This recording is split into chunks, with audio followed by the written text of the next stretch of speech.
stop me now.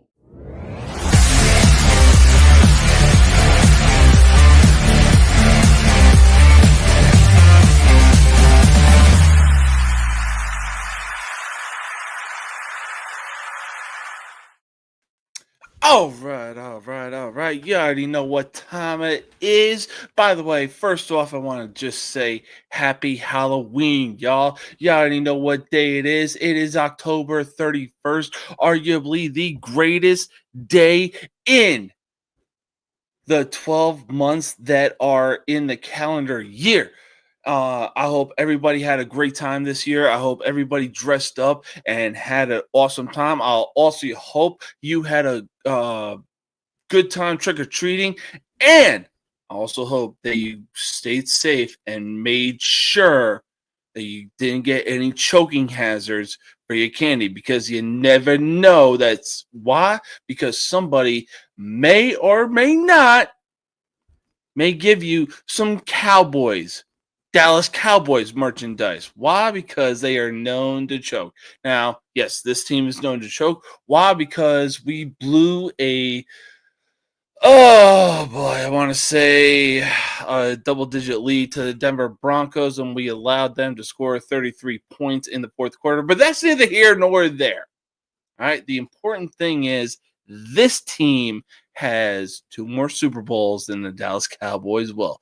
But I'll tell you what, it is time for the most uncut, unfiltered, and uncensored sports talk show you will find on social media. And at the end of the day, you will know whose game this is with everybody saying no mercy sports. Let's get into it, baby. Let's fucking do it.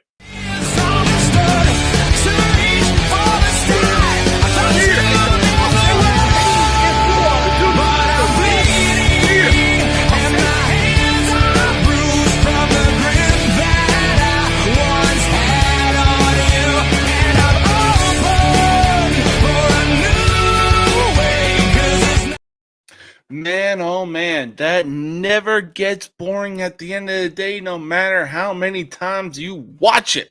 But before I introduce my next co-host, be sure to click the link in the description of this video, and be sure to click on the tab that says True Victory, baby. All right, it is veteran owned, veteran operated. They have some awesome merchandise going on. They have some awesome apparel that's going on. They have some they got a lot of things going on. All right, I got their merchandise, I got their t-shirts, and man, oh man, look, back in my El Paso days when I was going on hikes with my wife, man, oh man, when that wind hit, oh, it was a breath of fresh air. But I'll tell you what, when you find what you're looking for on truevictory.com, be sure to use code NoMercySports15 for 15% off your entire purchase. You're not going to be sorry about that. I guarantee it.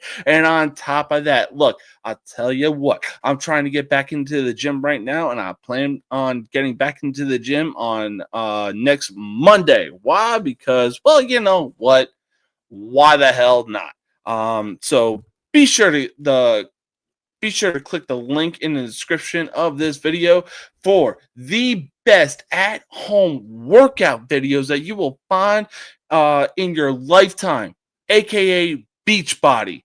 Now they obviously updated their name to Body, BODI, Bravo Oscar Delta India.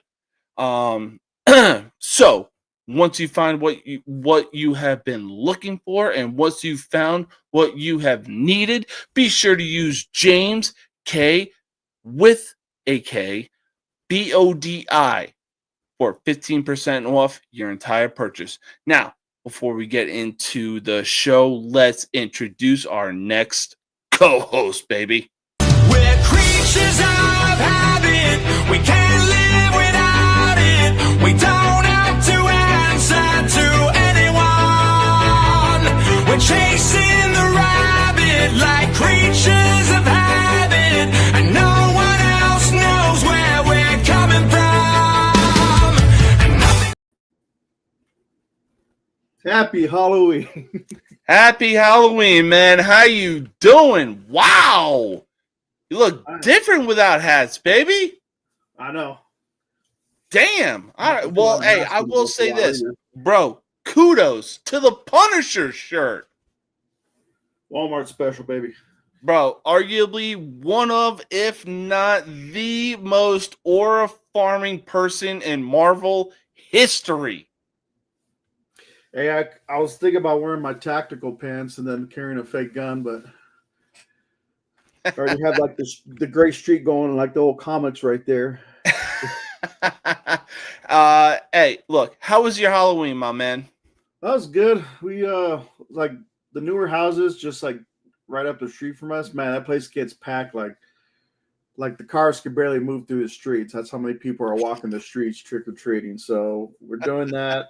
And then we ran into some friends. One of the houses went and got a bunch of Filipino food real quick before we continued the rest of the trick or treating. So Bro, I swear to God, Filipino food is so slept on.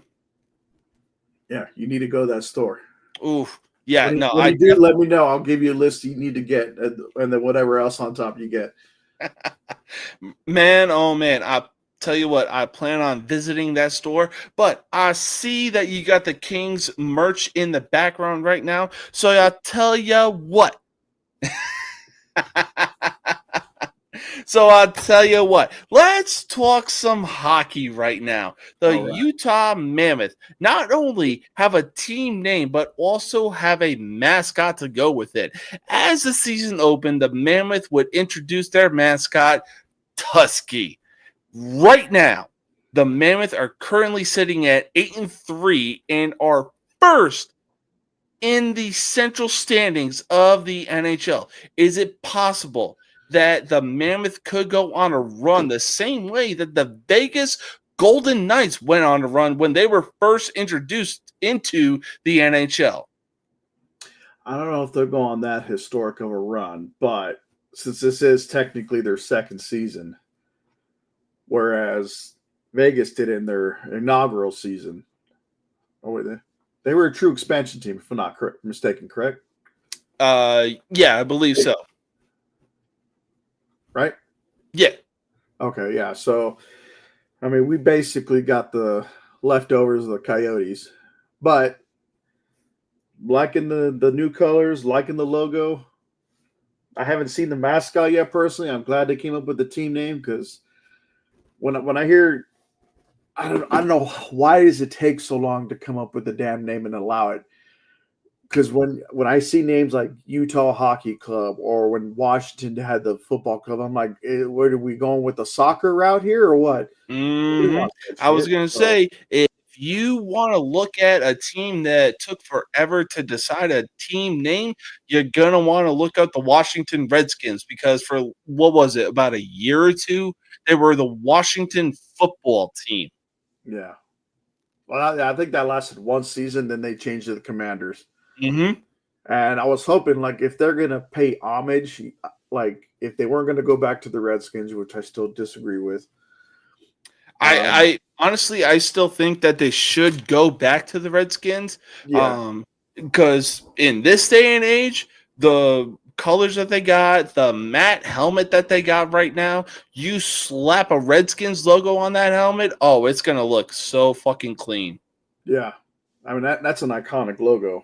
Mm-hmm. That's up there. That's one of those ones that never got old as age went on. Like, everyone else changed their stuff, but, like, they were one of the few classics that still, kept to their roots. Oh, yeah. But, yeah, honestly, I really think that in due time, if the Mammoth get the right players, they get the right veterans, they really could be looking at a Stanley Cup Championship sometime real fucking soon.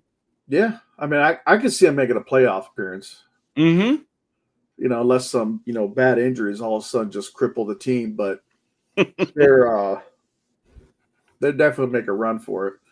Oh, yeah. No, I really think that compared to last year, the only thing that they needed was a team name and just a team identity. And just they had a lot of things going for them. Just moving to Utah, like there were so many things that they could pick from. But I really think that the Utah Mammoth just fits them because when you Utah, you really think that that's where a Mammoth could go. Yeah. So, definitely. Especially the name of their famous mountain over there too. Very true. Very true. But let's go ahead and move on to some college football right now. Um, you know, when you see some military schools like the Navy doing good and even the Army in the last 2 years, you can't help but give credit where credit is due. Now, right now, the way the Heisman is going, it is clear and it is unprecedented that Alabama quarterback Ty Simpson is the clear favorite. But there's always dark horses lurking in the shadows. Now, aside from Jeremiyah Love, I would actually consider Navy quarterback Blake Horvath being a dark horse for the Heisman Trophy race. Why? Because on this season, he is throwing for 1,063 yards on the air and averaging 152 yards per game with 7 touchdowns and 3 interceptions.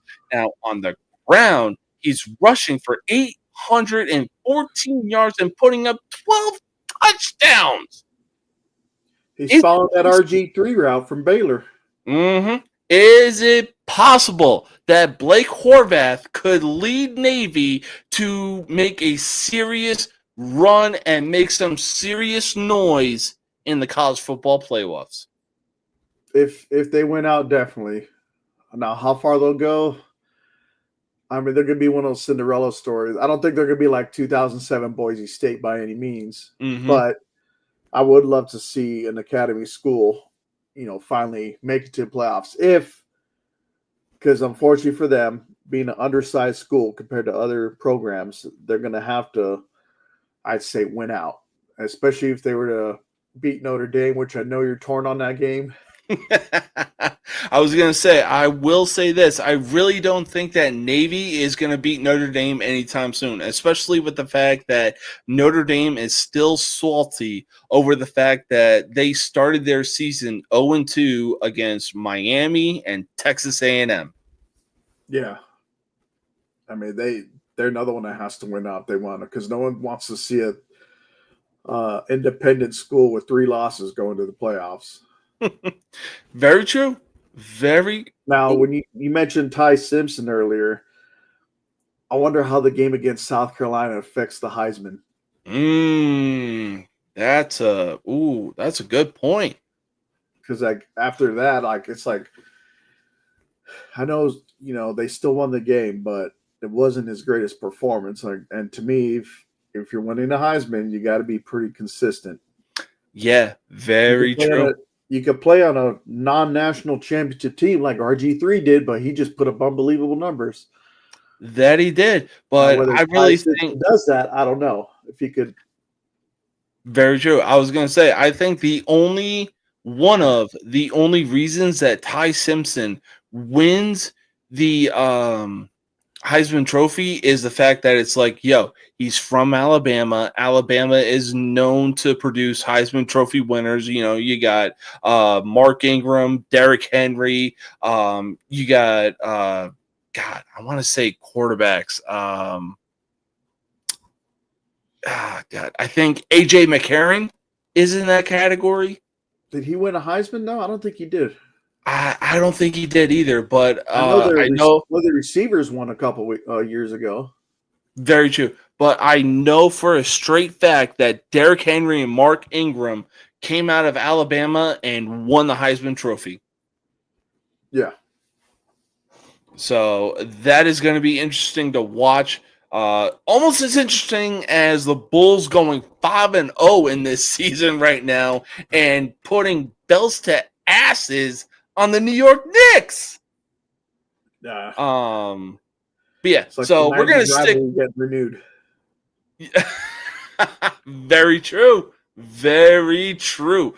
Both young teams, both looking to win a championship. But I will say this: I will make some crazy talk. I really think that the Bulls go on a serious run because they got a very young, talented team with Giddey and Montes Buzelis, a.k.a. Lil Boozy Vert. If you don't know him, you should look up some highlights because that dude is insane. They're due for one with all the top picks they've been getting. Very true. Very, very true. But look, we're gonna stay in the college football realm. Look, the ride was cute and all, but as they say, all good things must come to an end. It was quite fun when Colorado had prime time as their head coach, Shedeur Sanders as their quarterback, and Travis Hunter playing both ways of the ball. Now, with Sanders and Hunter being drafted, Colorado now finds themselves sitting at 3-5, having taken a big freaking loss. Oh, it was big and it was bad to Utah, 53-7. But who's counting? I mean, we knew that was going to happen. Oh yeah.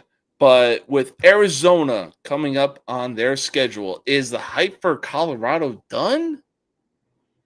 It was done after last season. Because all the guys that brought them to that season, they're all gone, and we see what's left behind. They had nobody. They couldn't reinforce because yes, Primetime had a heck of a season last season, but it's like it's still Colorado. They're in the Big 12 now. Yes, it is a big conference, but are they ever really going to be considered a championship contender? No. That's why it affects the recruiting. Yeah. Now, look, I really say that the only reason that people will go to Colorado is because they want to learn under Deion Sanders. And look, this dude has been around the block. He is a multi-time Super Bowl champion, arguably one of the best college football players to have walked this earth. And, you know, they want that knowledge. They want that they want to be able to play under him and get a good stock in the NFL draft. So, I don't see him being there next year or two. No, I completely agree. I really think that it's like people are only going to go to Colorado just so that they can say, hey, my head coach was Deion Sanders. Now that's about it. Yeah. Now, unless they were to have some miracle hire after he were to leave, and someone who's going to be dedicated to stay there through thick and thin, and then try to rebuild that program. Because, I mean, let's face it, they brought it was almost like a publicity stunt why they brought Deion in, and now Deion with their team being in the losing record, you're going to probably see a report saying they're probably mutually going to part ways. Yep. Either he'll probably take a smaller gig in the NFL or like being a defensive coach or something like that. But no, I completely agree. At some point, Colorado and Deion Sanders you're gonna, like you said, you're gonna see it in the news. They're gonna agree to mutually part ways, but we already know that Colorado is gonna be like, well, you know what? You did this for us, so you can go ahead and kick rocks, do whatever you want to do, and we're going to try to find somebody else like with your stature but can also help us win games at the same time. But that's the biggest question mark. Who the hell are you going to find that can help you bring in recruits the same way that Primetime did and help you win games at the same time?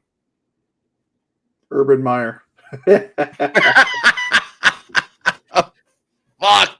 That's actually a good one. I wasn't expecting that. So I know we don't talk about, my team that much, but now did you hear about the lawsuit against UCLA? No, what happened? So, bring it on. Athletic director, who I'm hoping the school, what do you call it? Like the head dean or whatever, the top guy in the school, I'm hoping to get rid of him because this guy he's just there to collect a paycheck. He's straight guard, but he's trying to get UCLA games moved to SoFi Stadium, kind of like what UNLV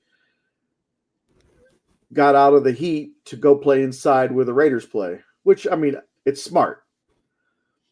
The population on that side of the city is a lot more than the old white people that are going to die in Pasadena. Well, but I mean, they have a lease until 2040 something in the Rose Bowl. So the Rose Bowl, hear about this, like he kind of went behind the back, stepped on some toes to try to get this stuff done. And the Rose Bowl, I guess their leadership caught wind of it. Now they're trying to sue UCLA because of that. Like, you're going to sue the school that's been with you since, like, I understand lease things, but there's proper ways that the athletic director should have went about it. He doesn't know what the hell he's doing, and he needs to be gone. He should have been gone when Foster left. Oh, yeah.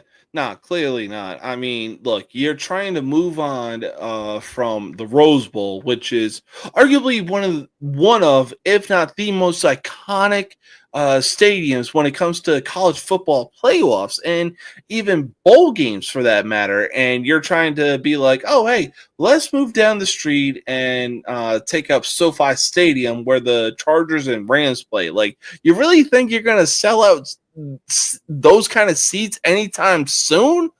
You're having a hard enough time selling out the Rose Bowl seats. Well, you got to think of where the campus is located, because, like I said, Pasadena, that's up in the mountains, like at the bottom of the mountains. I've been to there, okay? So, but LA, UCLA, obviously is in LA. It's more further downtown, going towards the beach. You might attract more students that go to the games. It'd be a lot closer drive for them because you know how expensive gas is in California. Oh, yeah, that's true. And that is true. I will say this. To this day, I don't think I'll ever understand why the fucking Chargers moved from San Diego to Los Angeles. Like, they don't want to give them a new stadium.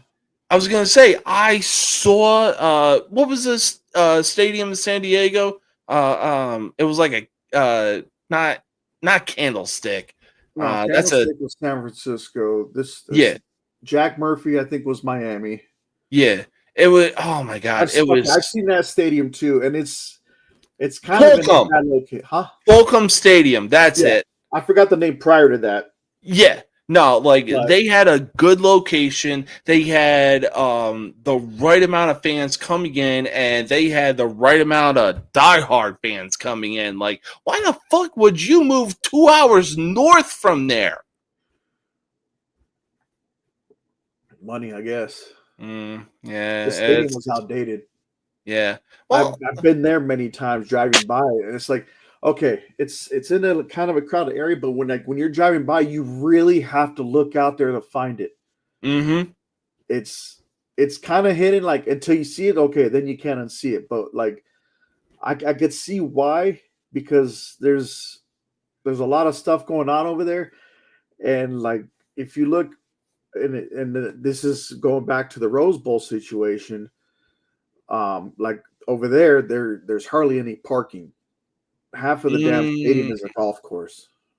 Yeah, that makes sense. So it's not easy to get to, but of course with the way everything's packed so damn much in San Diego. There would have been no room. No, I completely agree. I mean, even during my Navy times, there were times where I would go out to certain places in San Diego.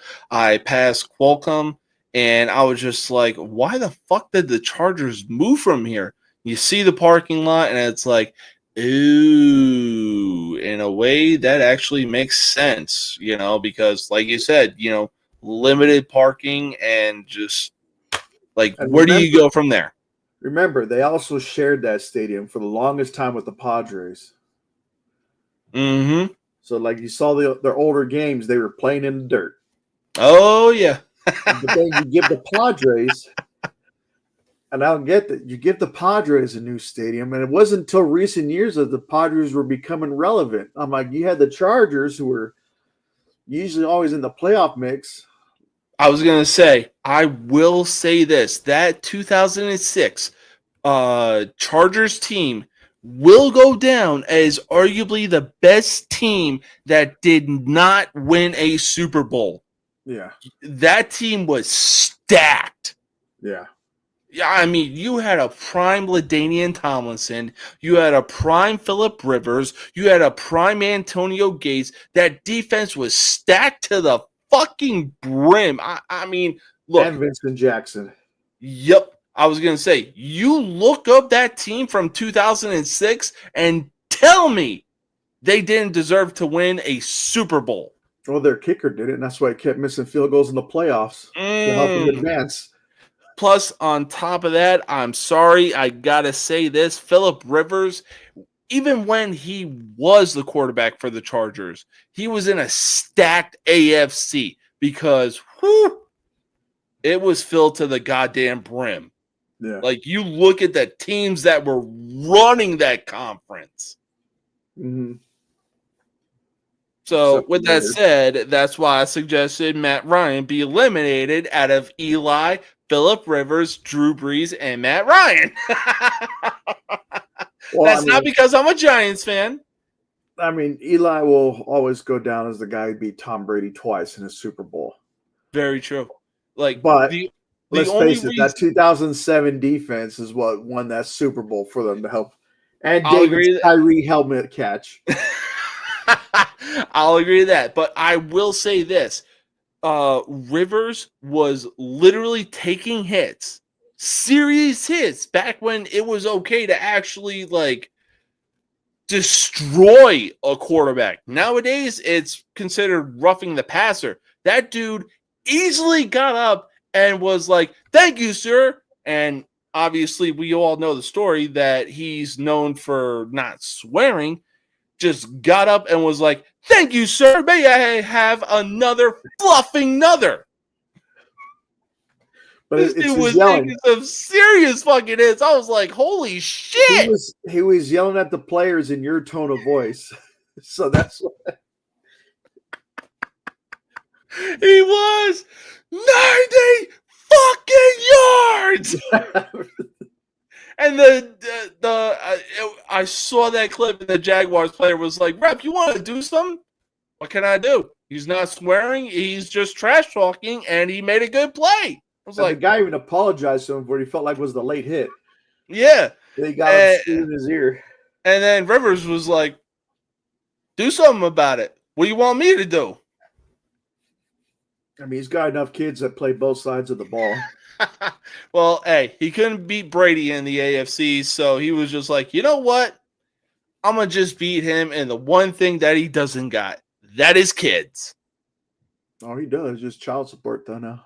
Oh, God, that child support has got to be through the roof. That dude has enough kids to make a goddamn baseball team. Yeah. Oh, no, I was talking about Brady. I think Rivers is still his wife. Oh my God. I still see the commercials of Brady and Gronk doing their thing. Like, "Oh, what would you do?" "Oh, just come out of retirement." "It's not that easy, Gronk." Wait, maybe it is. Maybe it is that easy.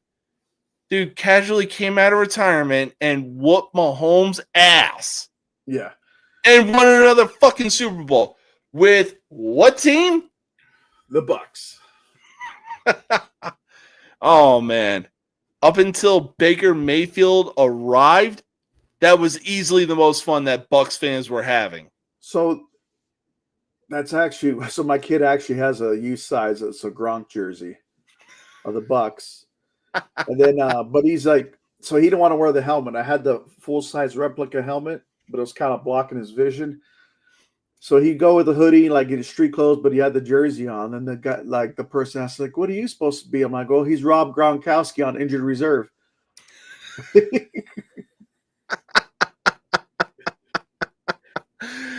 Oh, God. Look, I'm sorry. Whether it's Tony Gonzalez or Rob Gronkowski, which other way you put them, whether it's one or two, you're never wrong. Yeah. because like if you put Tony Gonzalez at number 1, it makes sense. If you put Gronkowski at number 2, it makes sense. If you put Gronk at number 1, it makes sense. If you put Gonzalez at number 2, it makes sense. All right, so listen to this theory here, because you talk about people that changed the position. Because prior to Tony Gonzalez, I mean, tight ends were basically almost like an extra offensive lineman for the most part. Yeah. I mean, how many well-known tight ends were there prior to Tony Gonzalez? Besides Winslow? I actually have, I want to say 2 in mind. Antonio Gates. Those were on the same time as Gonzalez, though. Ooh. Winslow Sr. Okay. Not the one that played for the Browns. The one who played for I think he played for the Chargers back in the day with Dan Fouts. Oh, okay. I was gonna say Antonio Gates is very slept on. Let's not get it twisted. But I think he came in league after Tony Gonzalez. Probably. But I think there's another dude that was still in the league at the same time as Tony Gonzalez. He came from the U, Jeremy Shockey. Yeah. I think he was another one after, though. Because Gonzalez, he came in like the mid to late 90s. Okay. But like, so my thing is, after when Gonzalez came in the league, it's like he changed the position. Like he broke the stereotype of what a tight end traditional was used for. Like, hey, we could block, but I could also go out for a touchdown pass like a receiver. And yeah, guys, like the one who was probably around the same time as him was Shannon Sharp. Yep, absolutely. Yeah, I'll agree to that. Put him at number 2. Oh yeah. And then after that, you had your Gronks, you had your Dallas Clarks, your Jason Wittens. I was gonna say I would include Jason Witten, but he was more of a blocking tight end, or I should say blocking, cheerleading tight end, because he got a successful block. Because the Dallas Cowboys, when they had Tony Romo as their quarterback, they were mostly known for their running game. Yeah, but like I'd say he was pretty well balanced. Like he probably did mostly blocking, but then there was pretty good amount where he was going for a pass. Mm-hmm. Now, if you're looking like a balanced tight end, he would probably be one of the better ones. But Tony Gonzalez is more the receiving tight end, but he's the one I think. Kind of like I said, change the position. Kind of like what now might be a horrible comparison because of how iconic this person was, but he changed the tight end position the way Hulk Hogan changed wrestling. Oh boy. But not that prestigious, but you get what I'm going with this. That, you know what? That's fair. But I'll tell you what, we got somebody that can weigh in on this, and we're gonna do a quick recap. But for right now, here he is. He is waiting backstage.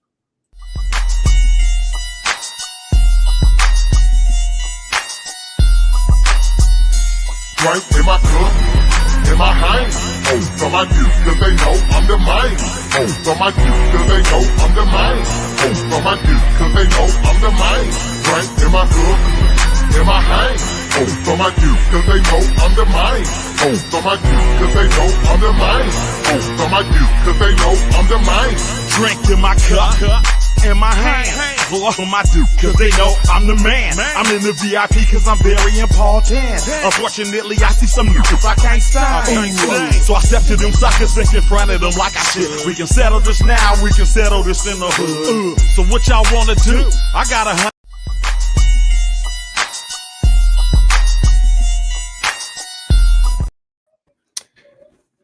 What's up? Big Mac, what it do, baby? I know your ass is in a good mood after last night's game against the Dolphins. Yeah, I am, for sure. The video's got a glitch. I look like I'm sleeping. Yeah, I was gonna say, talk about lagging, my God. But yo, how was your Halloween? And did your kids get any good candy? And I really hope for the fact they didn't get any Cleveland Browns candy for choking hazards. Nah, it was good. It was good, for sure. That is what's some up. king size. Got some full size, couple king size. Yeah. And the whole thing is this is what I'm happy with. I didn't leave my neighborhood. So the fact that I think we walked about we're talking about city blocks now. So what's that? I'd say about 30 blocks. We walked about 30 blocks. It's 2 blocks side by side. So it's 2 city blocks. It's like Eastern Avenue is the main street. So we're off the Bank Street and then off to the second houses, and it's about 8.5 blocks. So not bad. Not bad at all. So just a quick recap. Mr. Terry and I were talking about, when you look at military schools like Navy, you look at guys like Blake Horvath that are just a complete dark horse for the Heisman. Why? Because he is currently throwing for 1,063 yards on the year, averaging 152 yards per game with 7 touchdowns and 3 interceptions. That's only for throwing. Now, he is killing it on the ground with 814 yards and putting up 12 touchdowns. Is it possible that he can lead Navy to make a serious run in the college football playoffs? No. The no hesitation fucking killed me. No. Listen, I'm just gonna be honest with you. Like, if he was throwing for 200 yards and averaging 2 passing touchdowns, and he had 800 something, you're talking about 1,000 passing yards, 1,000. Like, you should have 1,000 passing yards in what, 4, maybe 5 games. Well, you combine everything together, he's basically having a 2,000-yard season and 19 touchdowns to 3 interceptions. Okay, so this is my issue here. When you're looking at every other college quarterback and they're all throwing for around 3,000 yards, and you got a guy that's down here that's because this is what it's all going to come down to. Okay, winning championships. My whole thing is, if you have a smart coach and you've got a mobile quarterback, then you spy him all game. That right there, like, if you're a coach worth your salt. So then what does that do? That makes him throw the ball. So again, competition matters, especially in college football. Very true. Again, it's who you play. Mm-hmm. I have zero confidence that you're going to tell me this guy, if they did make the playoffs and they keep going, you're telling me they're going to face somebody like Ohio State, and you like, you know what I mean? Like, it's just not going to happen. You know what? That is true. That is true. I will say that. But right now, I will say this: as far as the Heisman goes, we already know that Ty Simpson is a clear favorite. Do you really think that Blake Horvath could be a dark horse in the Heisman race? Yeah. I guess, but I wouldn't bet on him. You know what? That's fair. He's spicy over here. He's spicy over here, and I'm not betting on him. I'm not doing it. That's, you know what? That's fair. That's fair. I like it. I love it. Oh God, you're very factual about what you say, and I gotta say, after that game against South Carolina, I didn't have Simpson as my favorite. It would have either been dude from Ohio State or dude from Indiana. Ooh, very true. But yeah, I'll even go ahead and say this. Quarterback too. I forgot about him. I'll even go ahead and say this. Like, look, even if Navy finds himself nice. Even get that one at. Finds themselves in the college football playoffs.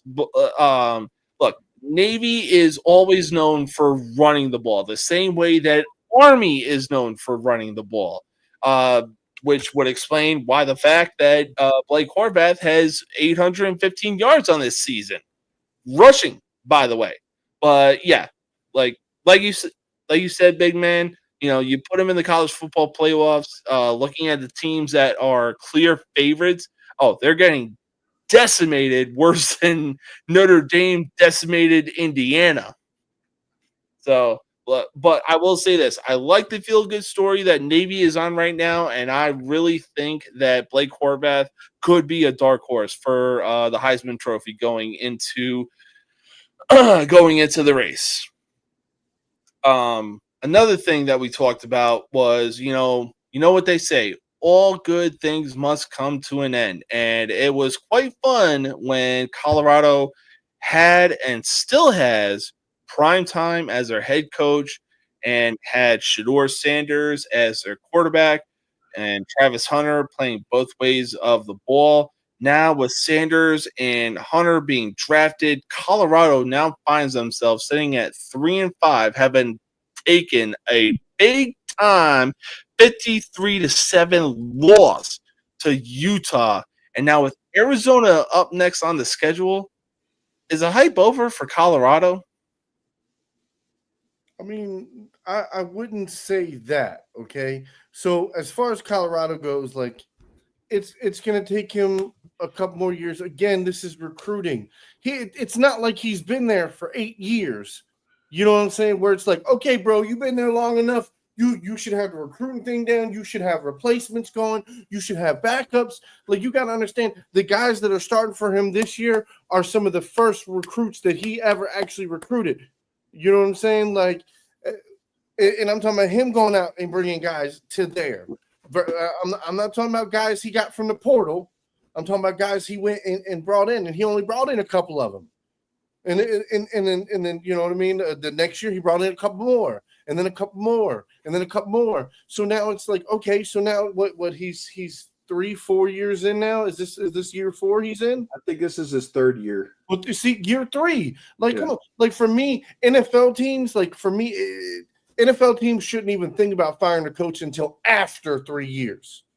That's true. So right now, he's currently hit a speed bump, and it's just like, you know what? I don't have my son at the quarterback. I don't have a two-way player that is a clear Heisman Trophy candidate. You know, this is basically a step back before we can take another big step forward. Yeah. I mean, that's exactly what this is. My whole thing is, when he had the talent there, did they win? Yeah, they were on a real good trajectory. Now imagine if Shedeur would have got to play his whole college career at Colorado. That's true. I was actually about to bring up the record that he had at Colorado, being 13-12.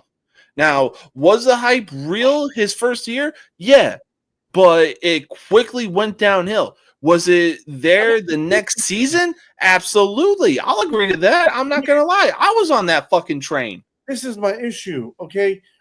People who were real about it was like, yeah, his first year, winning 3 or 4 games, that's more than they have in the last few years. You know what I mean? And then to turn around and say, okay, the year after, we need you to win more games. Okay, so he does. He wins more games than he did the first year. So, boom, we got an upward trajectory. Boom.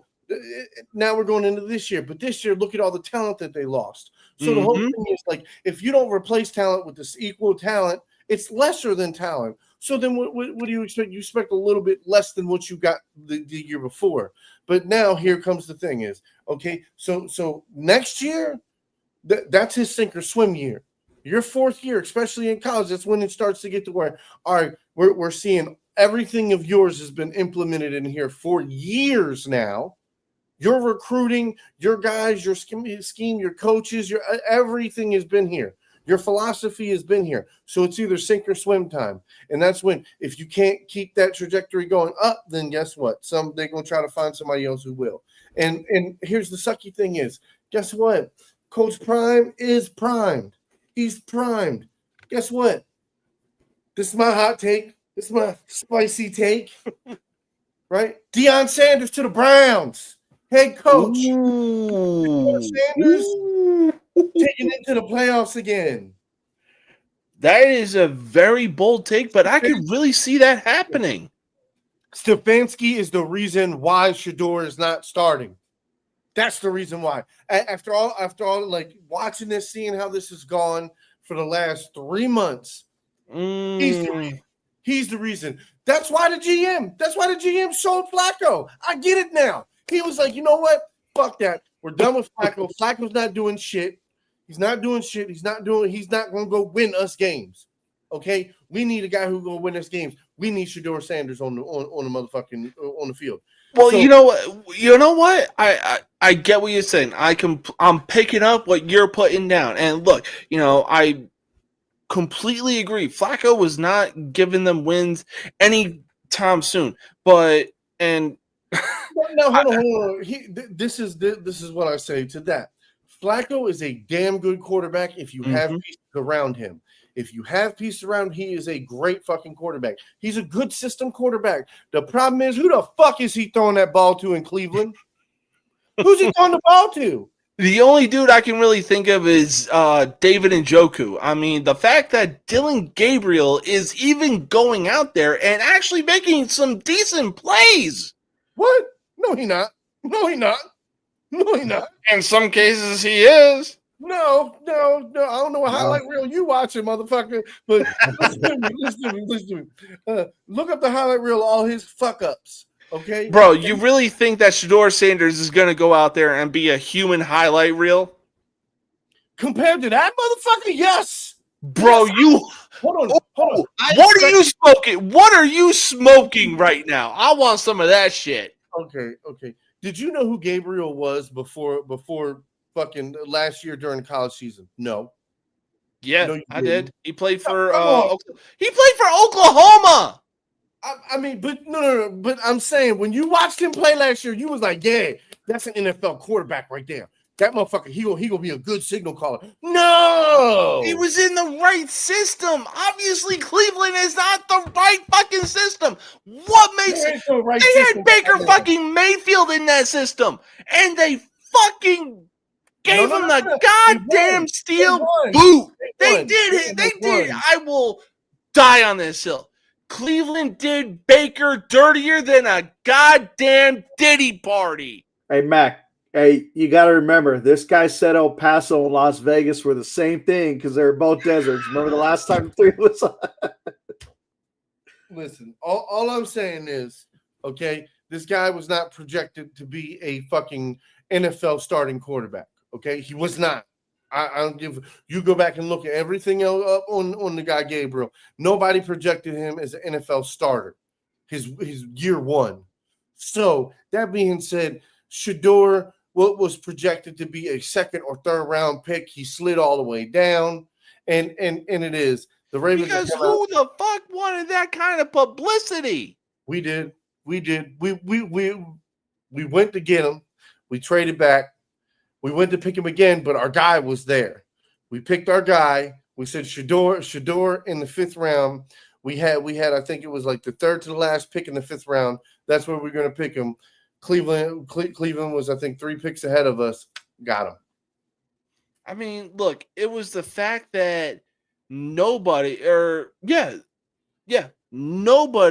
looked at Shedeur Sanders and was like, you know what? We don't want this publicity. We don't want Deion Sanders taking his time away from being a college head coach, breathing down our necks like, yo, why aren't you starting my son? The dude is literally like Bill Belichick, working round the goddamn clock. Like, why aren't you starting my son? I got to be a head coach in college football. But that's what I'm saying, though. Like now looking at how everything has played out, Deion ain't have shit to do with Shedeur's entire motherfucking NFL anything. He never wanted nothing to do with it. In a way, yeah, kind of. So for me, and that was where my spicy take comes from, because the Browns are going to have to get rid of Stefanski. You want to know why? Because Myles Garrett is going to be like, fuck this dude. I'm tired of this dude. This dude don't know what the fuck he's doing. Can't coach an offense to save his fucking life, bro. Like, the whole thing is Stefanski. Like I'm sitting here thinking to myself, I'm like, bro, Baker Mayfield's the only reason he still got this job. In a way, yeah. He got there with Baker. He won with Baker. Got rid of Baker. Ain't won shit since. I mean, you ain't telling no lies right now. My whole thing is, if anything, you would want to start Shedeur. Look, I will say this, though. The way that the Browns are going right now, and look, I get it. The Browns gave Myles Garrett the bag to be like, yo, You're our number one defender. You're leading our defense in the league right now. We need to keep you. How long do you think that's going to go on? And let's take Minnesota, for example, and Justin Jefferson before they're like, you know what? You're wasting the prime years of my life. I want the fuck up out of here and go to a team that can actually, where like they have players around me that can help me make me look like the college football player that I was. Yeah. I mean, my whole thing is this is also the whole thing is like the see, and the whole thing that sucks is like they can't be tanking, which also makes no sense because yes, you're gonna have a good draft pick, but It's the Browns. They suck in general. that's I say start Shador because what if he does ball out? Not necessarily win the game, but his stats are, let's say, he's showing that, hey, he's the guy that was like in his last year at Colorado. Now, let's say they necessarily get a top pick. Now, they could do, like, say, what the Rams did. They could trade that top pick because, hey, they're going to take their chances with Shador, and they could stockpile picks to build around them, kind of like what the Rams did to Washington when they got RG3. I mean, yes. Look, my whole thing is you got to put a product out on the field. It is disgraceful for what Stefanski's doing because at this point, that's the only thing that I can say. It's Stefanski. Stefanski is the reason why they're not playing Shador Sanders. Like I said, in my opinion, when the GM traded Joe Flacco away, that was him saying, "Sweet, we're going to have Shador Sanders up next." But instead, he went to Gabriel, and then even more of a spit on the face, right? That they called up fucking Bailey Zappi from the practice squad to be a backup. What the fuck is wrong with you, bro? Like Stefanski, you shouldn't be a fucking head coach. You shouldn't be.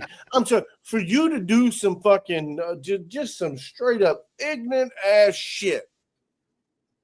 Now, I will say this, and it actually is in agreement with what you're saying. You know, being a Giants fan, Russell Wilson in the Cowboys game, it was like, oh shit, we actually got hope. You know, Russell Wilson has some good players. He's a veteran quarterback. He knows what it takes to win.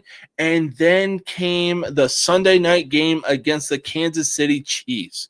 And you know what happened? We got fucking embarrassed. And Brian Daboll was like, you know what? Wilson, you're going to ride the bench. Jackson, you're getting started. Now, Daboll could have said, James Winston, you're starting this game. But he decided to rely on the rookie quarterback that the Giants started. What happened? The Giants got their second win on the season with, look, I've seen this nickname going around, the exciting whites of Jackson Dart and Cam Scatteraboo, and the Giants absolutely blew the Eagles out of the water. And I was like, you know what? In a way, that makes sense. So if Stefanski knows what's good for him, in a way, he should start Shador Sanders. And if they actually start winning games, hey, God bless Shador Sanders. And God bless Kevin Stefanski for actually making that kind of decision. Now, I said it before. I'll say it again. I wish nothing but success for Shador Sanders. But at the same time, Sanders needs to show that without his dad, when he was back in Colorado, Sanders needs to show that he can actually do what he did in that preseason game against the Panthers and just fucking aura farm. Okay. Throw fucking dots and throw a goddamn good touchdown pass. Okay, so here's the thing. All right, so you got the preseason. You've seen him throw multiple touchdowns in a game. You've seen him throw through tight windows. You've seen him move around the pocket. Okay, I'm Ravens fan, obviously. AFC North. Okay, I do my due diligence. I go and I watch the practice tapes.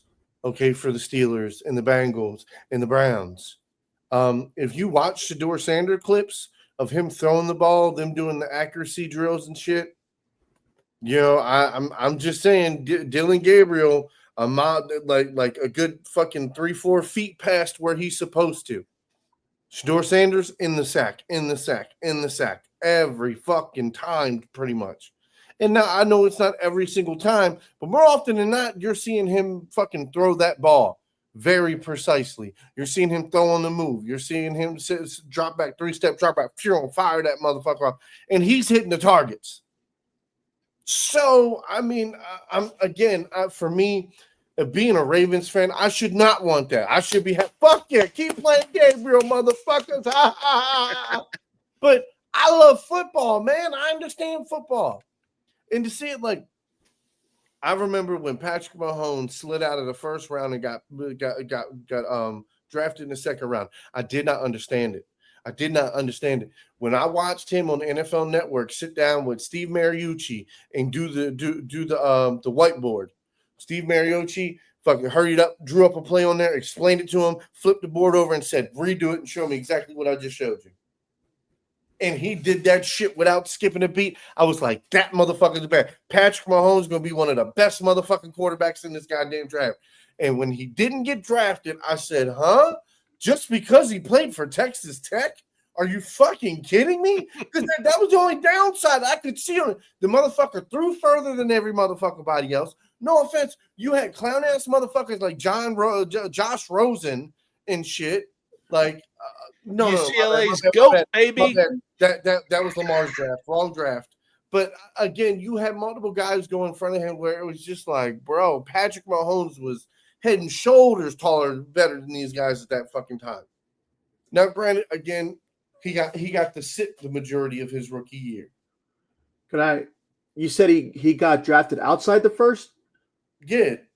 Now that was the year that Buffalo traded with the Chiefs. The Chiefs were at 27, so they trade up to the number 10 spot. They actually picked Mahomes in the first round that year. Okay, so that's where I must have been mistaken. I know they traded down. So when they traded down, I thought they traded and picked up Mahomes in the second round. Well, plus, look at the guy that Mahomes got to learn under, being Alex Smith. Very, very underrated quarterback, mind you. I think he's a very well-rated quarterback. He was good. Just that's what happened to his leg. He was a journeyman. Yep, absolutely. Journeyman, and it sucks what happened to him with his leg because, I will never wish that on my worst fucking enemy. He was when he was healthy with the Niners originally. Mm-hmm. Ooh, Niners had a squad too with Smith under center. Yeah. Hey, we will be right back. We're going to take a quick commercial break, and we're going to talk some NFL. After that, we're going to talk some horror movies, the OGs versus remakes, and then we're going to make some predictions. So stick around, and we will be right back, baby.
Nobody can stop me now.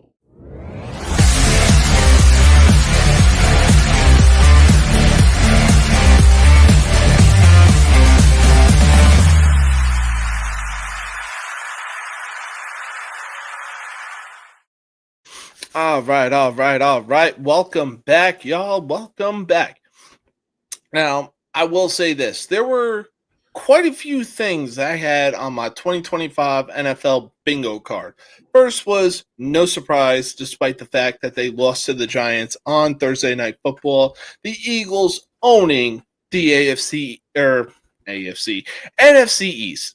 A tight race in the NFC West, and the NFC North going back and forth with the Lions and Packers, and on top of that, the Bucs in full control of the NFC South, baby. Baker fucking Mayfield. The fact that he's doing it without his number one players needs to be studied. Give that man the goddamn MVP. Now, what I didn't have is what's going on in the AFC, which is where things get interesting. I did not have the Steelers with an aging Aaron Rodgers owning the AFC North. Ravens are on the come up, though, after their win against the Dolphins on Thursday last night. Bro, we beat the Dolphins and the fucking Bears. Okay, let's see if we can beat the Colts. You know what?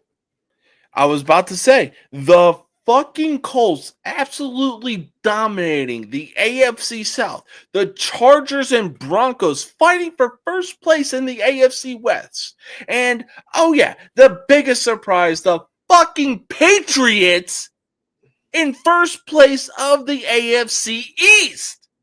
If things continue to go the way they're currently going for New England, could the Patriots not only make the playoffs, but also be a dark horse to make a playoff run?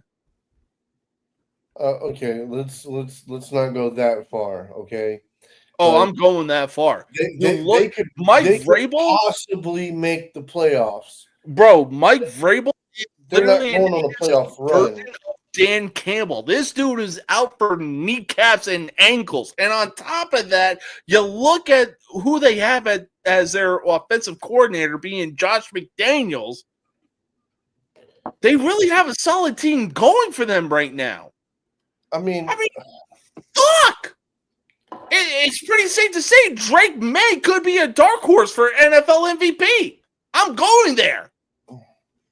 That's a stretch also, but I hear you, brother. I hear you. I'm just like, the whole thing is, okay, when you're talking about bread and butter on the motherfucking line, we're talking playoff football.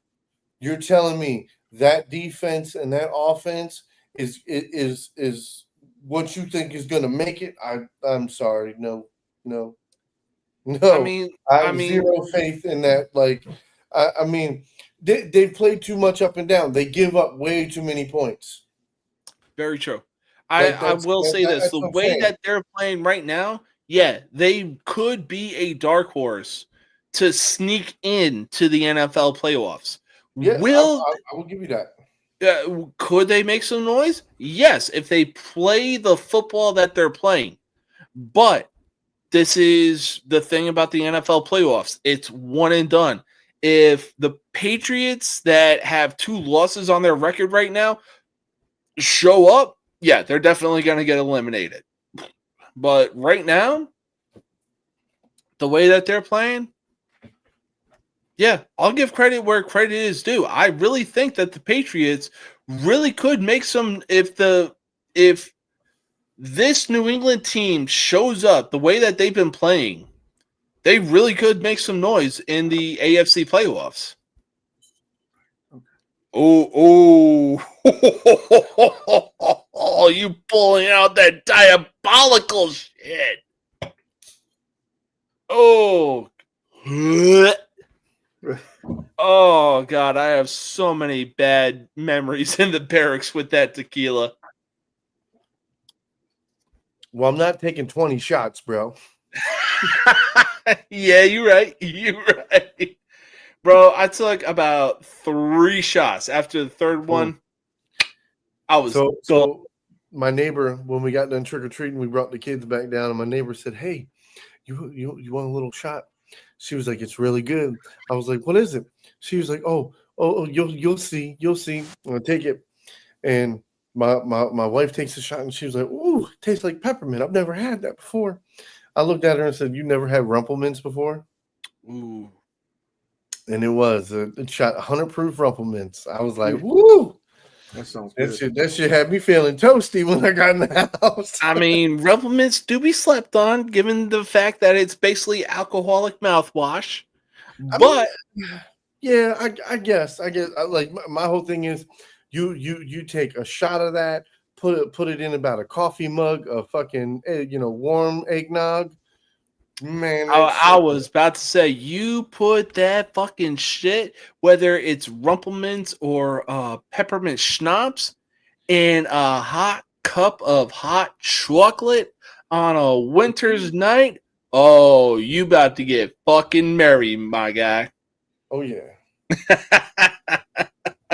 But the funny thing is literally Sunday, all the Halloween decorations come down. Christmas decorations. Oh yeah, bro, I tell you, that's gonna be the wife come Monday. I swear to God. But speaking of being merry, there is misery going on in Minnesota right now because with the Vikings, where to begin? Now, isn't McCarthy healthy? Yeah, I believe that Why news is going around that he's confident about going into week 9, given like what his ankle is looking like. Now, it's not looking like Cam Scadaboo's ankle, that's for damn sure. Oh, damn, Terry! I just seen the chat. Yeah, everybody's doing well now. I'm but but look, I will say this. Now, Minnesota, they may have been fools gold last year with Sam Darnold under center. Arguably, they had 2 big-time losses with referees that were literal memes of LASIK surgery on Twitter. If you know what I'm talking about, you know what I'm talking about. But you let someone like Sam Darnold walk after 1 year and put all your eggs in the basket on relying of J.J. McCarthy. Now he's out, but could come back for week 9, and Carson Wentz hasn't been doing shit for y'all since he got the start. Now they're currently sitting last in the NFC North, and man, oh man, dude, they need a fucking Minnesota miracle right now. Did the Vikings make the right choice relying on J.J. McCarthy? No, they fucked up. Mm-hmm. They fucked up. They should have kept Sam motherfucking Darnold. Yep. My whole thing is like you need a good system quarterback. You have 2. You have one great wide receiver. You have another really good wide receiver.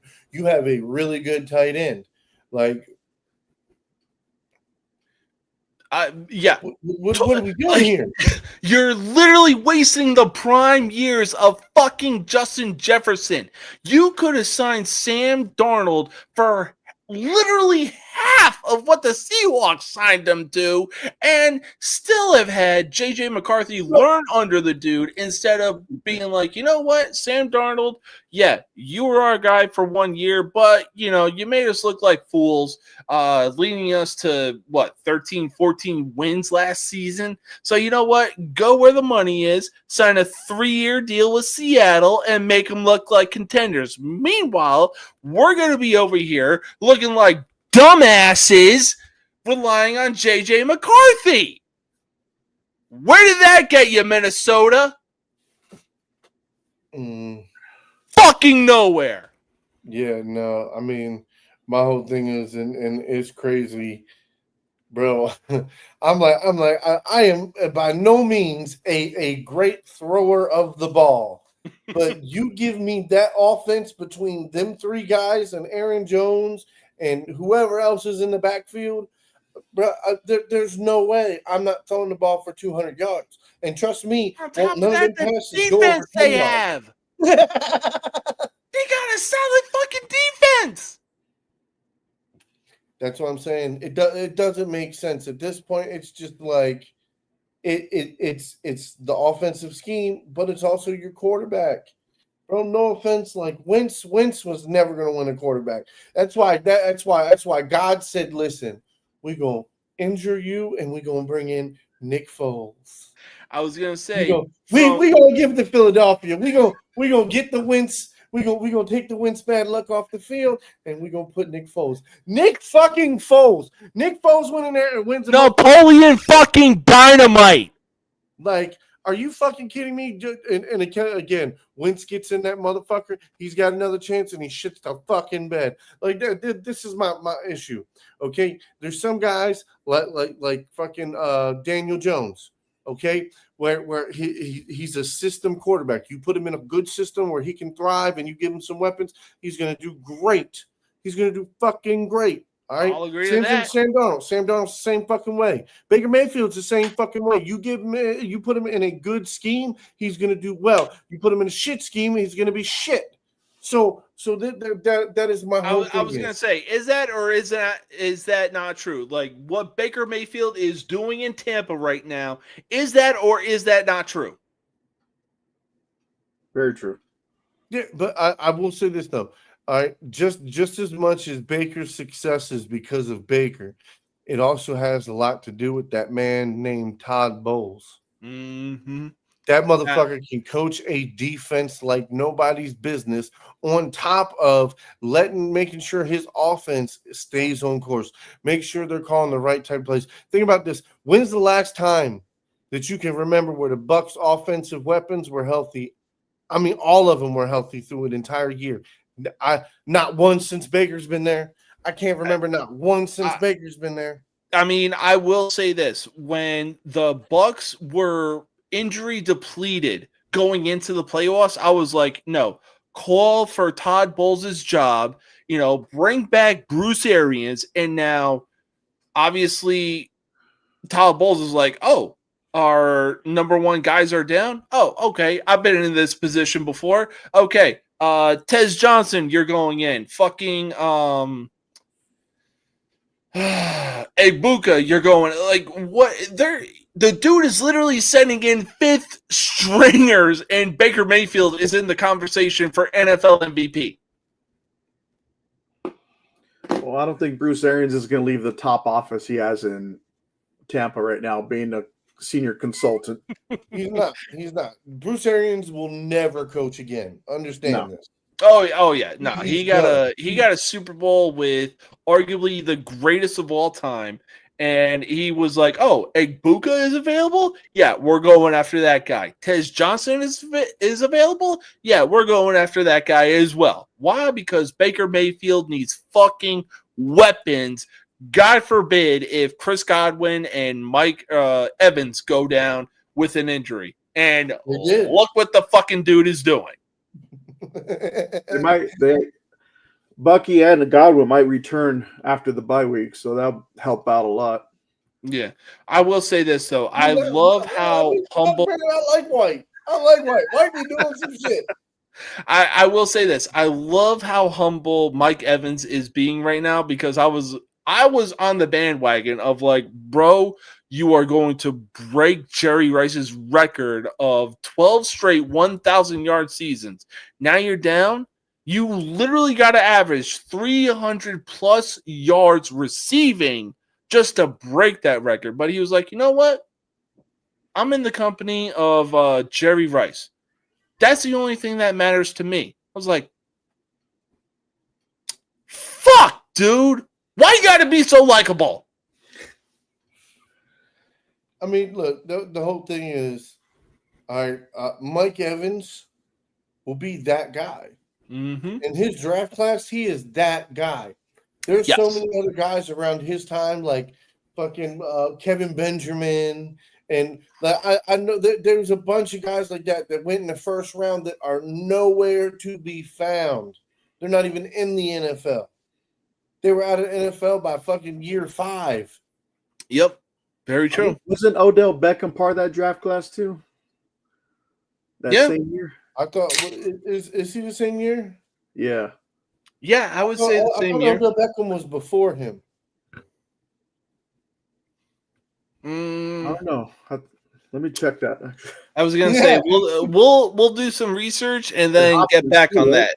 But I will say this: you talk about having a team around you. The only reason that Carson Wentz was considered a NFL MVP candidate was because of how good the Eagles looked at the time when they went to the Super Bowl, and Carson Wentz got injured, and Nick Foles stepped in.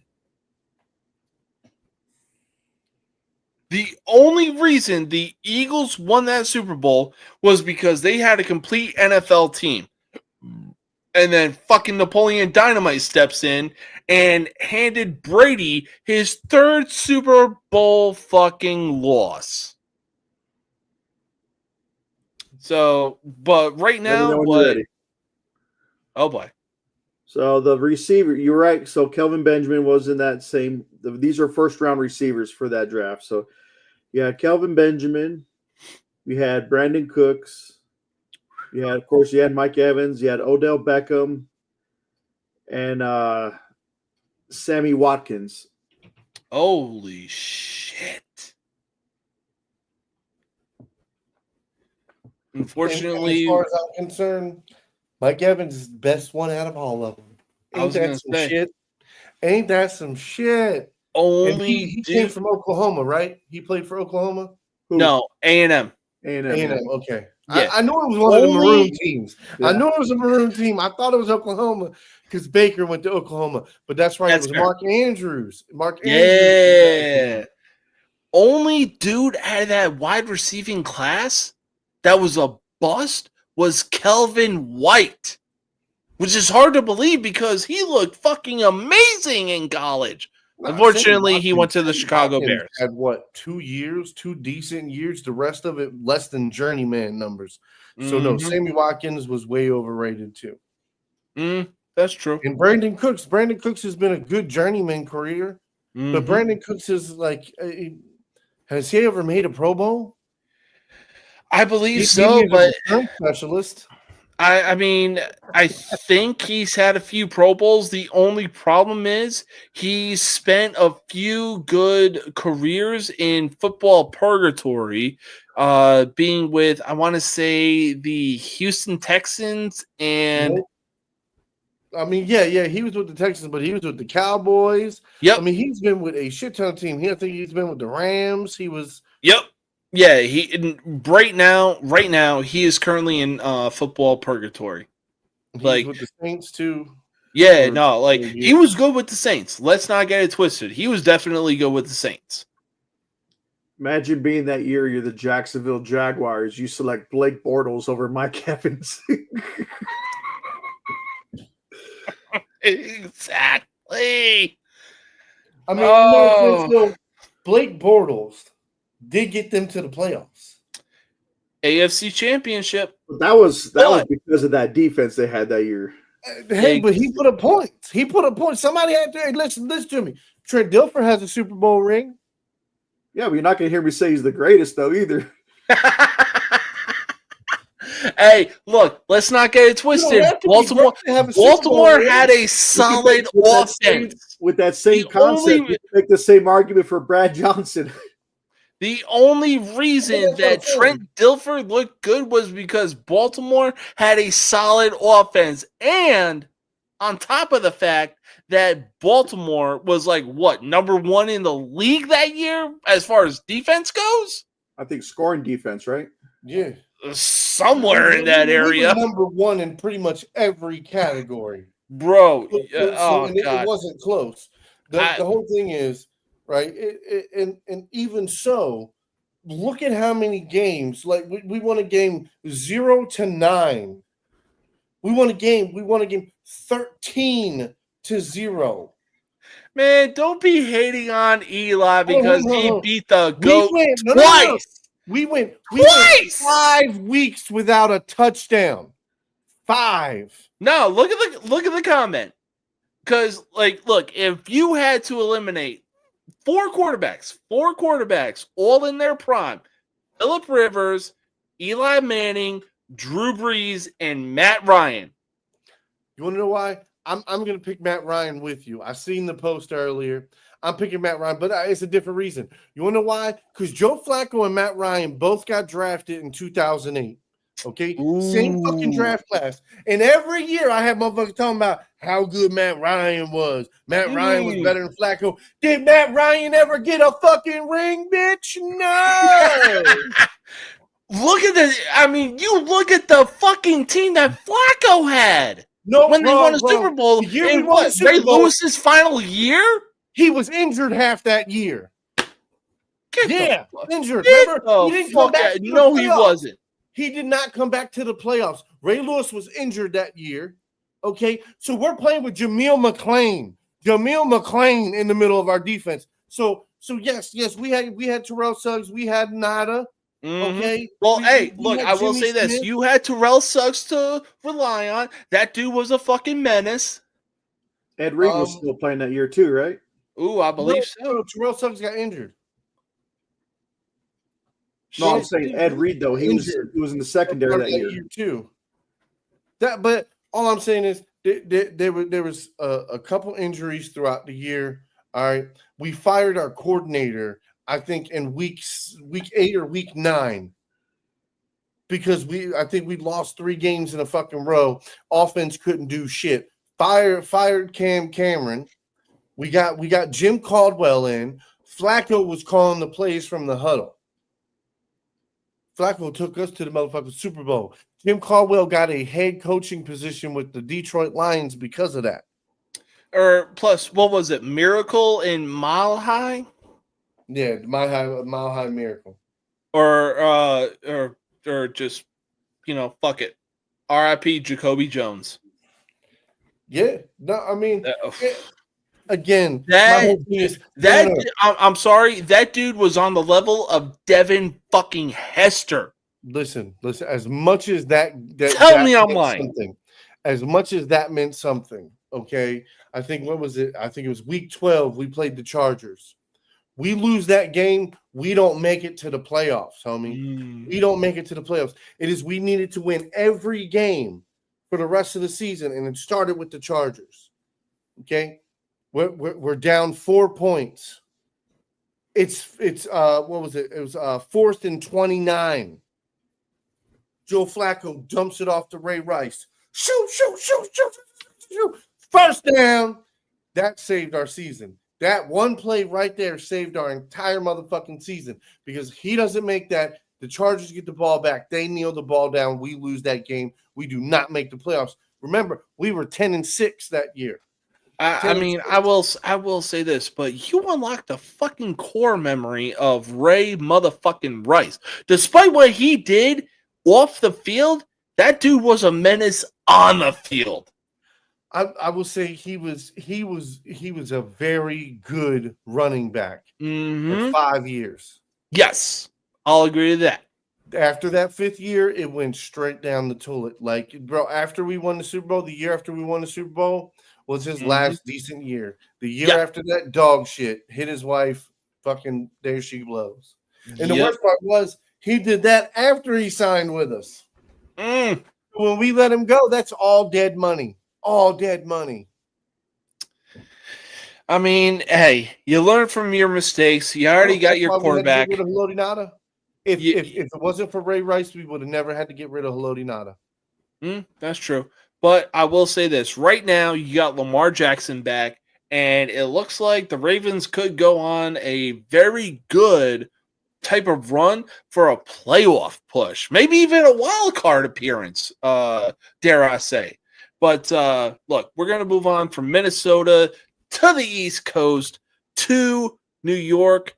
Why? Because the Jets finally got their first win on the season. Ironically, it came against the Cincinnati Bengals in a shootout of 39-38. Now, looking at their schedule, some of their losses, they should have been wins. Unfortunately, that wasn't the case. No matter how you look at it. Now the Jets go into this week with a bye. can't believe I'm even asking this, but is it possible for the Jets to get a few more wins for the remainder of this season? Or will they be fighting with the Tennessee Titans for the number 1 overall pick going into this year's draft? They better not win another motherfucking game, especially if you want in on the Manning. Because just in case Manning does come out for the motherfucking draft, homeboy, I'm trying to have that number 1 motherfucking pick. The fuck is you talking about? Don't win no more games, Aaron. All right, you won the game. You let them know, hey, I can win, bitch. I can win. Now let's tank. Let's get Archie and motherfucking another Manning in New York, baby. Hey, Manning in New York sells rings, baby. We sell rings, okay? Not so fast, my friend. I really think that Arch Manning goes back to Texas to be like, you know what? You doubted me? Guess what? I'm about to show you what's really up. Unless he ends up like Colt McCoy and gets hurt, or Matt Barkley with the senior year USC. I mean, Very true. Very true. If the Jets are smart, they will, or if the Jets and even Arch Manning, for that matter, is smart, Arch Manning will not go into this year's draft, and the Jets will look at it like, okay, well, you know what? We need to look for another weapon to give Garrett Wilson some breathing room because, god damn, this dude is literally carrying the team on the offensive side of things. I swear to God, if you name Breece Hall, that dude is about as injury-prone as Tua Tagovailoa. I mean, yeah, if you're getting 30 carries a goddamn game and you know everybody knows, the world knows, the fucking everybody watching on TV knows you're going to run the ball. I mean, I'm just being honest here, man. Fuck that shit. You need a goddamn quarterback. That is the only thing that is missing. I was hoping Justin Fields would fucking come out here and have a ball and have fun and play some good fucking football. But I'm sorry. Now I will be the one to say Justin Fields fucking sucks. Get him the fuck off the goddamn field. Fuck that shit. Because, bro, no. He doesn't suck. He went to the goddamn Jets. They have literally set up their quarterbacks for failure from the get-go. How you missing wide open receivers? Okay, so Zach Wilson, a former Jets quarterback, double coverage and throws an interception when he got Lazard over here. Nobody near him. Nobody within 10 yards of this motherfucker. You tell me that's it. Okay, I see what you're saying, and I'll raise you Thursday motherfucking night. Tua Tagovailoa went for it on 4th down. Obviously, this was a call from Mike McDaniel, but he read Devon Achane against who was the 6-foot guy? Patrick McCumphrey? And they didn't get shit. That was on fucking Tua. I swear to God, I will die on this hill. You put Justin Fields in the right system, this dude can fucking thrive. And I will say this again. I will die on this fucking hill again. There is a reason that the Bears should have stuck with Justin Fields and not waste the fact that they had a number 1 overall pick and wasted it on Caleb Williams. Listen. Okay, I am not saying Justin Fields is not talented. Justin Fields is talented, but it is the unfortunate thing, okay? He has to have a system built around him. Okay? If you no. That's why I'm saying he is not a system quarterback. He is not going to go in and say, "Oh, I'm really good at this system." He's not. He's not good at any fucking system. We've seen him play in fucking 3 different systems now.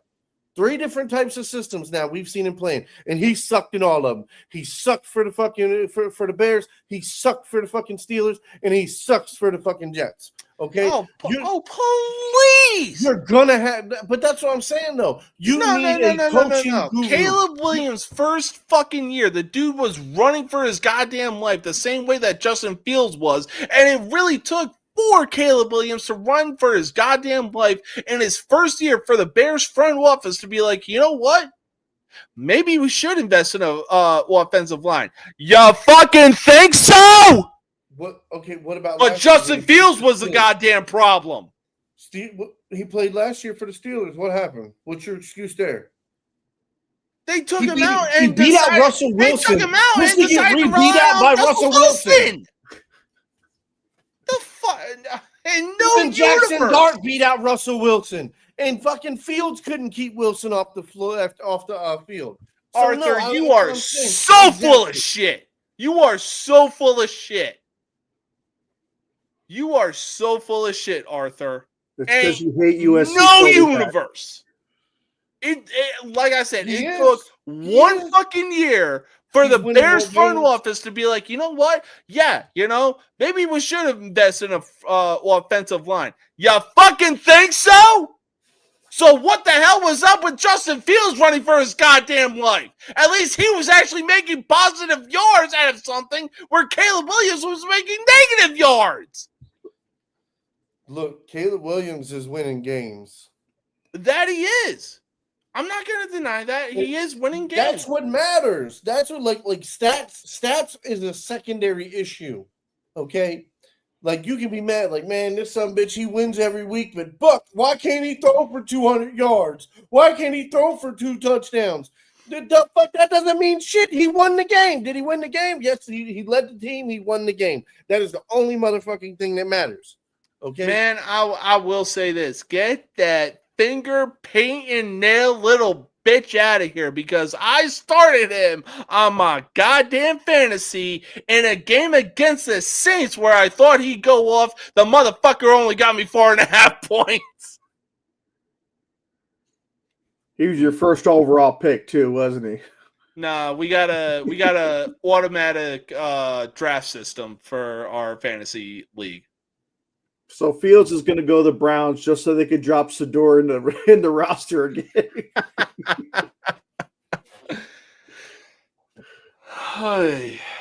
I mean, look, I will say this.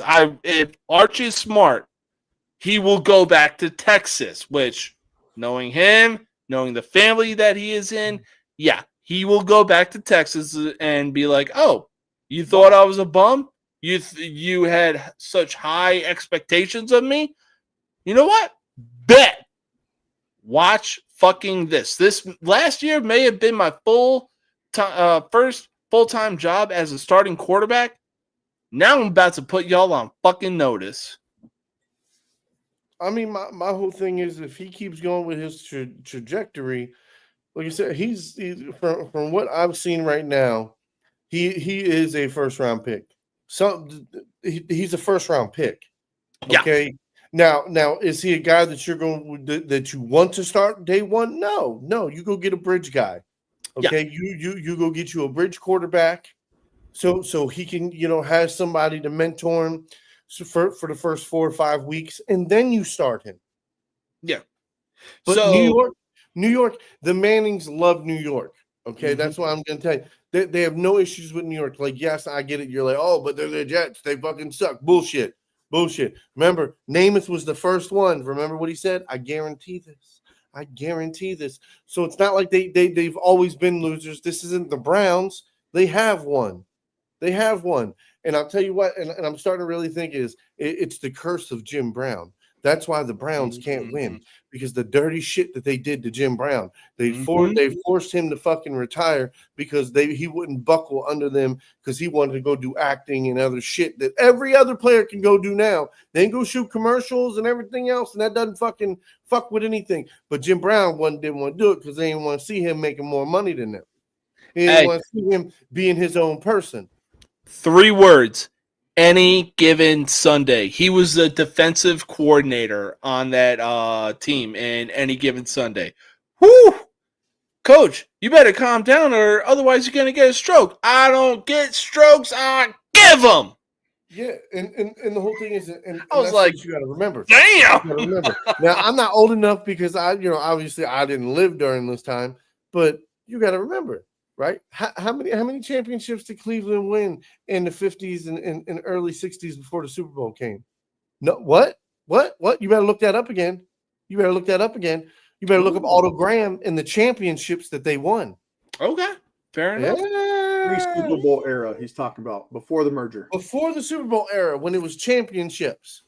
That's fair. That's fair. Yeah, the Cleveland Browns, baby. The Cleveland Browns won some championships. Okay, so that's what I'm saying. It's like the Super Bowl era comes, they do that dirty shit to Jim Brown, and then all of a sudden, boom, boom, they get bombarded with shittiness after shittiness after shittiness. Now, in the 80s, they did have a little bleak hope there. They had a little tiny bleak hope, but then that got flushed out too. Fumbled at the goal line. Again, it's one of those things. No. That's Notre Dame. That's Notre Dame. That's Notre Dame. If we're gonna give credit to the forward pass to somebody, we got to go back to Notre Dame. That's where it originally came from. And I'm mad as shit because I literally just watched him. The coach, he was doing the recordings back. What was that? Back in the 40s or 50s, where he's like, "You gotta go, you gotta get him, you gotta get him, you gotta get to the line, you gotta." It's very inspiring if you love football. But by God, I can't remember the coach's name. But yeah, he was the one who started the forward pass at Notre Dame. Just so you know, just so you know. Okay. Fair enough.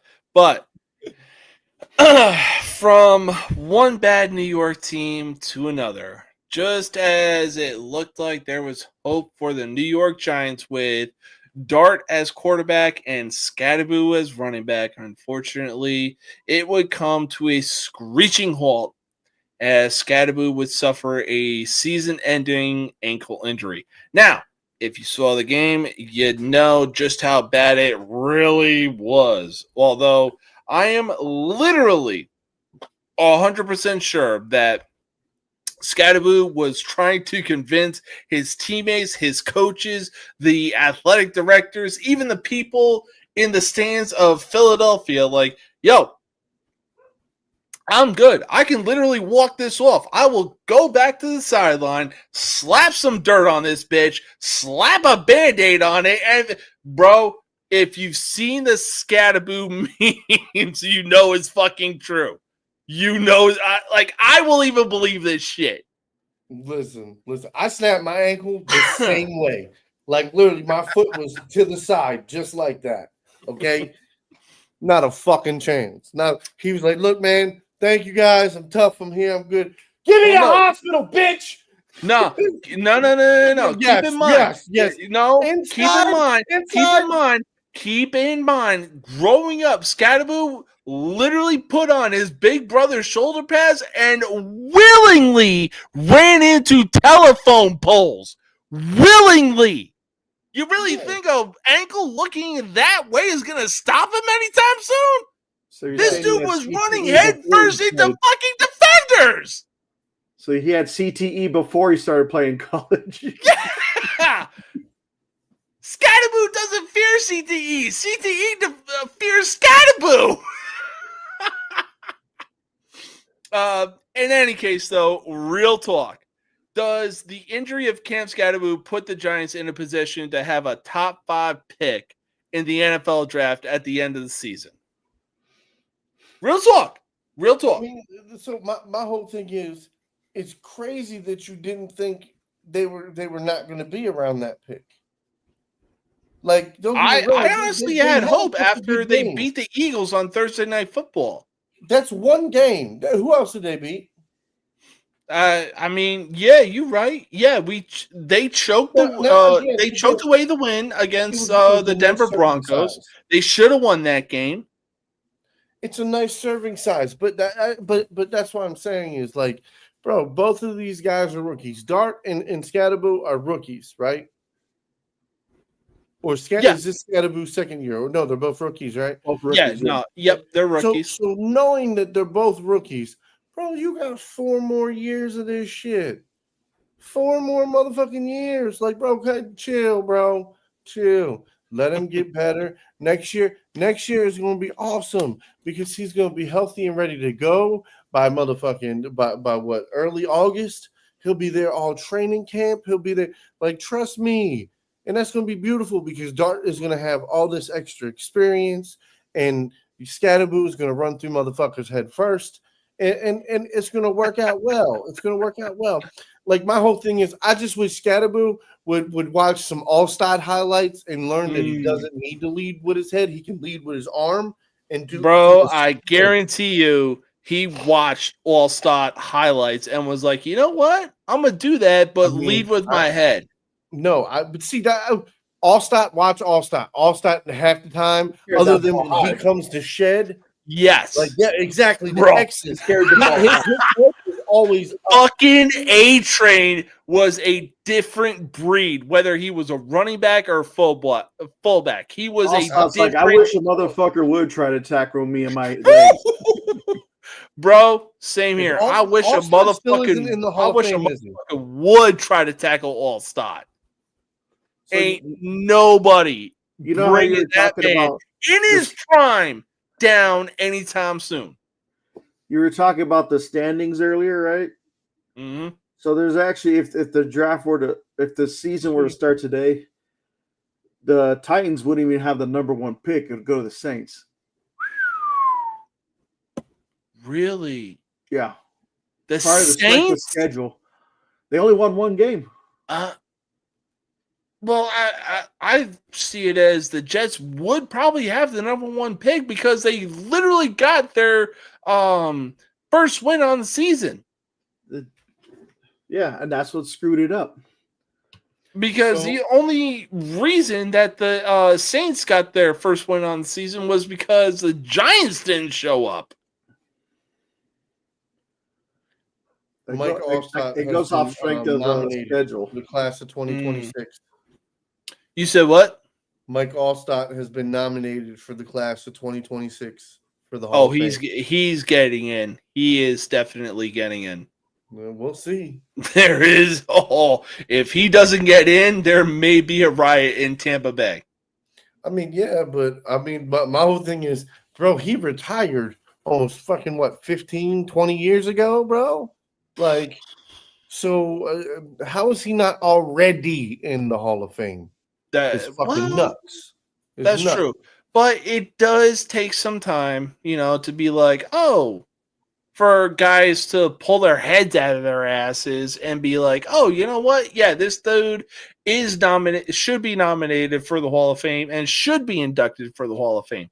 Take the MLB, for example, when, they decided to pair with FanDuel Sports Network, a fucking betting network for that matter. And then on top of that, Pete Rose passes away, and they're just like, you know what?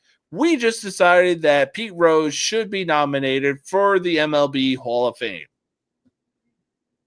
You fucking banned him for life, you dumb sons of bitches. Well, he served his lifetime ban by dying. Exactly. That's what they're looking at. And that's bullshit. Yeah, I know. I agree. It really is. But we're going to take our final commercial break. We got some fucking good topics coming up, and we will be right back in just a few short minutes.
to hate.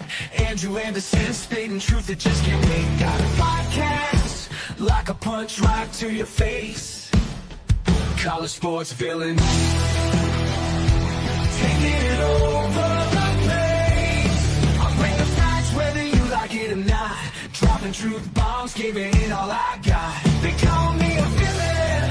Well, I wear that badge with pride. Nothing but secrets they try to hide. Hard rock in my veins, rebellious to the core. I won't back down, won't take it anymore. The bad guy of the podcast world, that's me.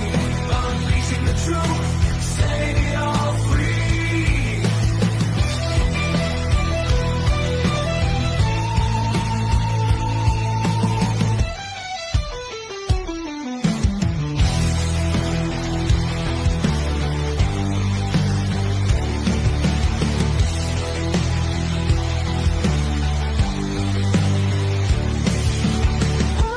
Nobody can stop me now.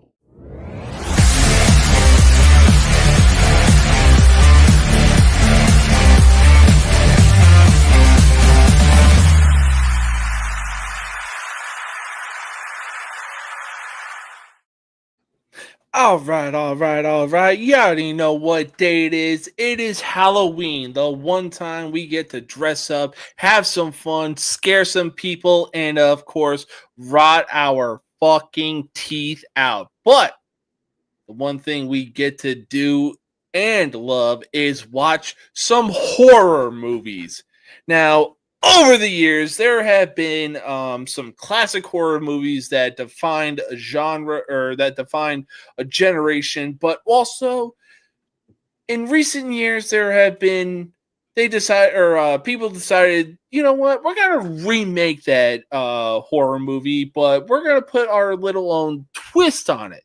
So I came up with 5 of some of the most classic horror movies of the original versus the remake. So to get started, versus the OG versus the remake for Carrie, which one are you going for? We're going with the original one on this one. I will say this though, the remake was pretty close to the original. Mm-hmm. It's not one that they strayed far from the original script, but I will say the original, it's just nostalgic. I'll agree with that. I will say this. I like how violent the remake was, but when it comes to the ending, yeah, no, I'm going with the original on that because, you know, the house collapsed on itself, and then the only person that actually cared about Carrie delivered flowers to her grave, and up out of the rocks, you see Carrie's hands come out, and that's going to scar you for fucking life. I don't care who you are. Next up on the list, we got 1990s It versus 2017's It. Okay, I will say one was creepy and scary, but the remake of it, which was technically not a remake, but it was a remake. The second movie is much better. Much better. It Chapter 2? I watched the original as an adult. I watched it as a kid. I was scared of shit as a kid. As an adult, I watched it. Not the same. Tim Curry. Vastly underrated. Fucking moth.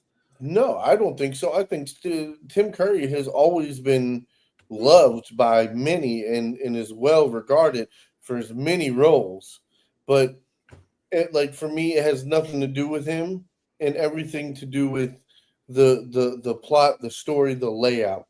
Now, granted, CGI and effects and all that stuff, yes, it is way better now.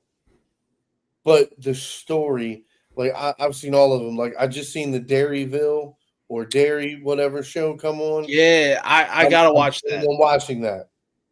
Mm-hmm. I've heard very good things about it. Welcome to Derry.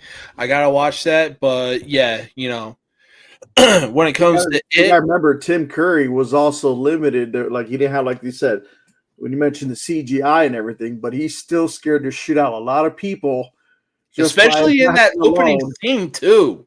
of clowns like that. Yeah.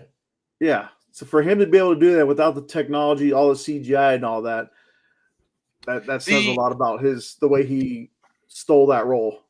Oh yeah, For sure. And that's why I said, like, I'm not taking anything away from him. Like, he's amazing. Yeah. All right. The movie was good. Like the original was good, but like I said, if you watch the new ones, because they didn't just make one, they made a second one, and now they're making a whole show off of it to kind of spin it all together to where you see more of the whole shebang. But knowing that, again, the more story you can give somebody, the more you have them hanging on to the edge of their seat, the more they like it, the more entertaining, the more drama, the more you want it. Yeah.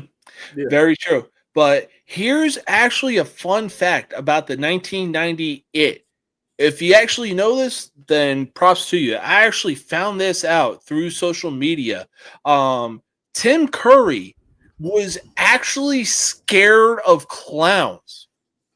So for him to go into a role of Pennywise, who was a clown, and then scared an entire generation, is insane.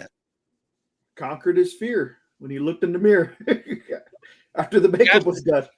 He absolutely did. He said, "I don't want that one fucking mirror in my dressing room." It.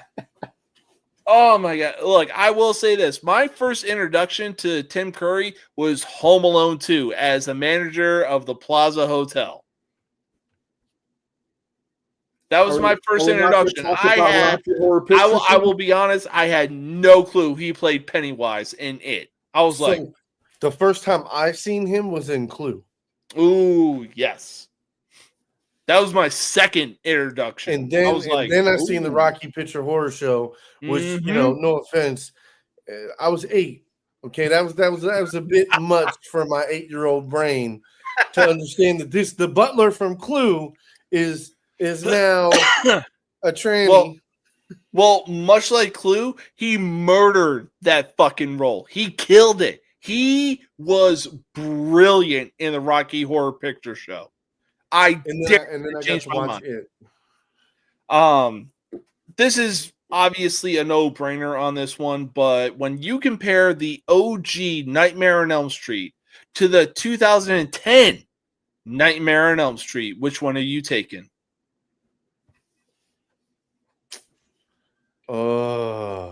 See, this. Wow, you really got to think about it. Yeah, I watched both of them today.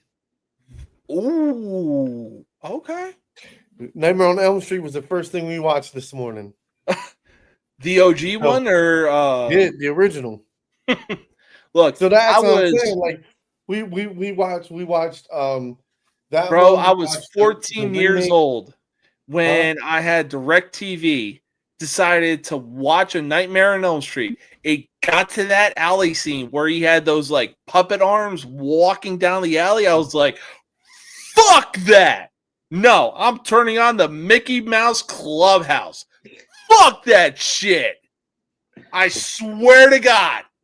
That was my exact thought process. I was like, fuck this. I'm turning on Mickey Mouse Clubhouse or fucking SpongeBob SquarePants. Whichever one comes up first. You can imagine the noise complaints from James' apartment. Hot diggity fucking dog. No, like I was still living in Illinois at the time. Like I was in my parents' bedroom. My mom was having some friends over downstairs in the kitchen. I was like, you know what? Yeah, it's time for me to conquer my fears. I saw the alley scene where Freddy had the puppet arms. I was like, nope, time for SpongeBob. Oh, it's a scary episode. Time for Teen Titans. Nope, it's that episode where Slade scarred Robin mentally. Nope. Mickey Mouse Clubhouse. Oh boy. It was not a good night that night, I'll tell you that.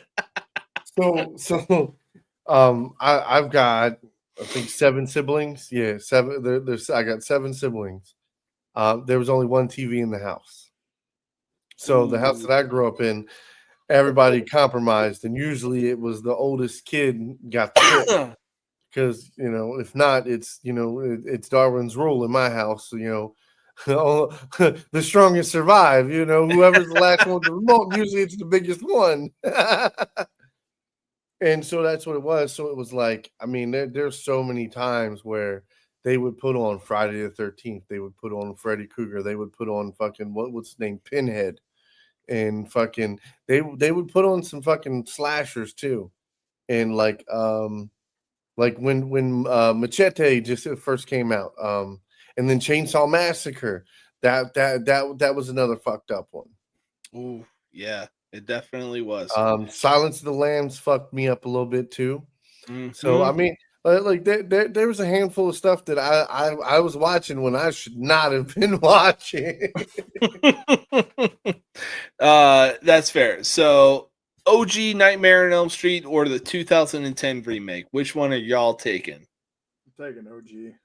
Yeah, I mean, I will take the OG one just because. Mm-hmm. But yeah, no, the remake one is not bad. I will say that it's not bad.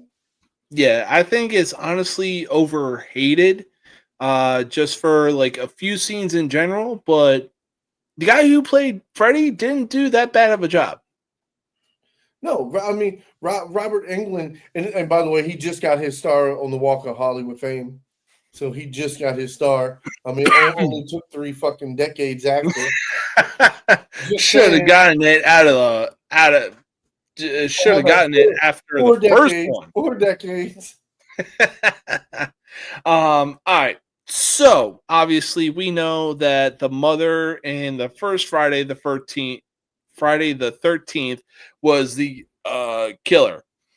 But in part 2, that was our first introduction to Jason being the actual killer. So when you compare Friday the 13th part 2 to 2009's Friday the 13th, which one are you guys taking?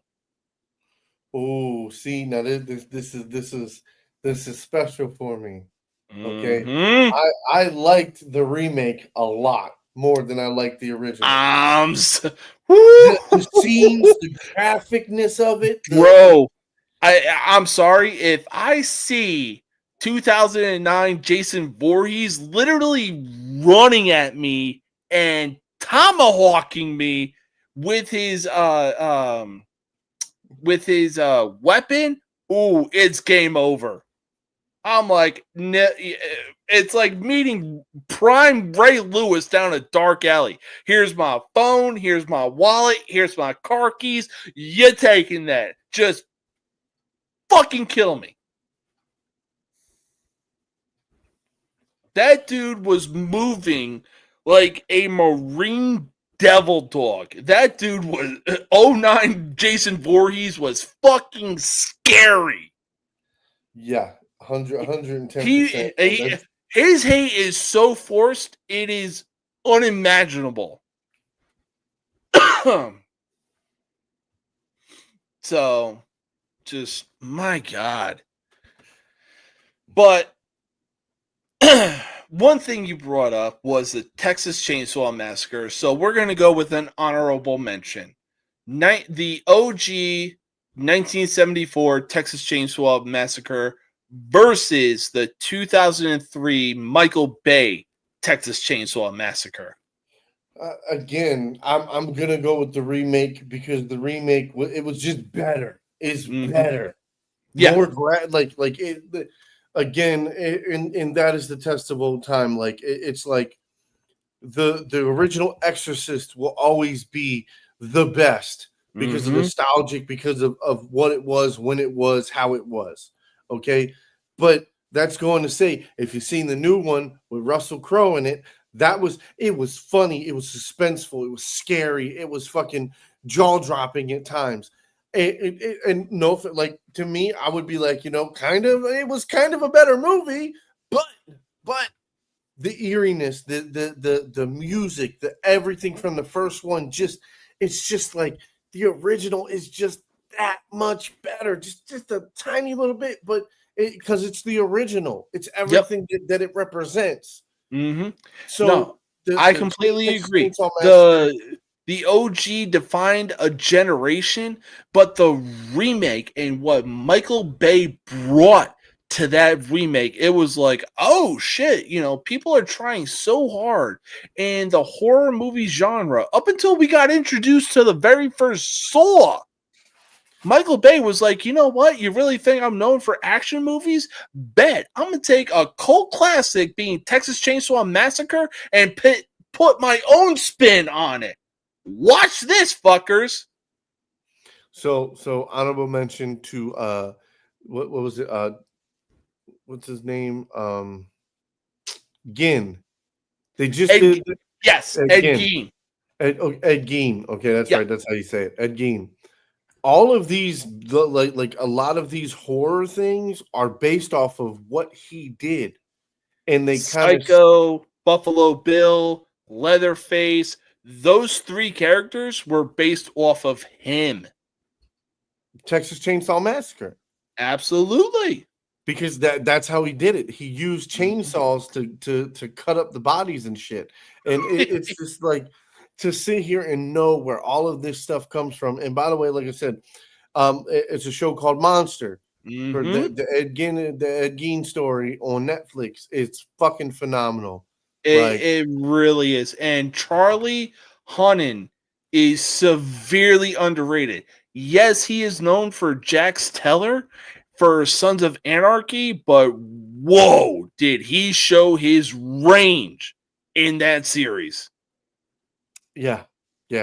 I mean, no offense to do everything he did and keep a straight face and not laugh and not do like I'm just putting on women's panties and dancing around and shit. I don't give a fuck, bro. I just start laughing at some point. At some point, you just seen a crack, a crease or something. Bro, so what was it? It was when I think it was like the first or second episode when his mother saw him put bra and panties on, and then next thing you know, he's standing butt-ass naked in the hallway. I guarantee the camera's panning up behind him. I guarantee you, he was laughing his ass off like, fuck, why am I doing this?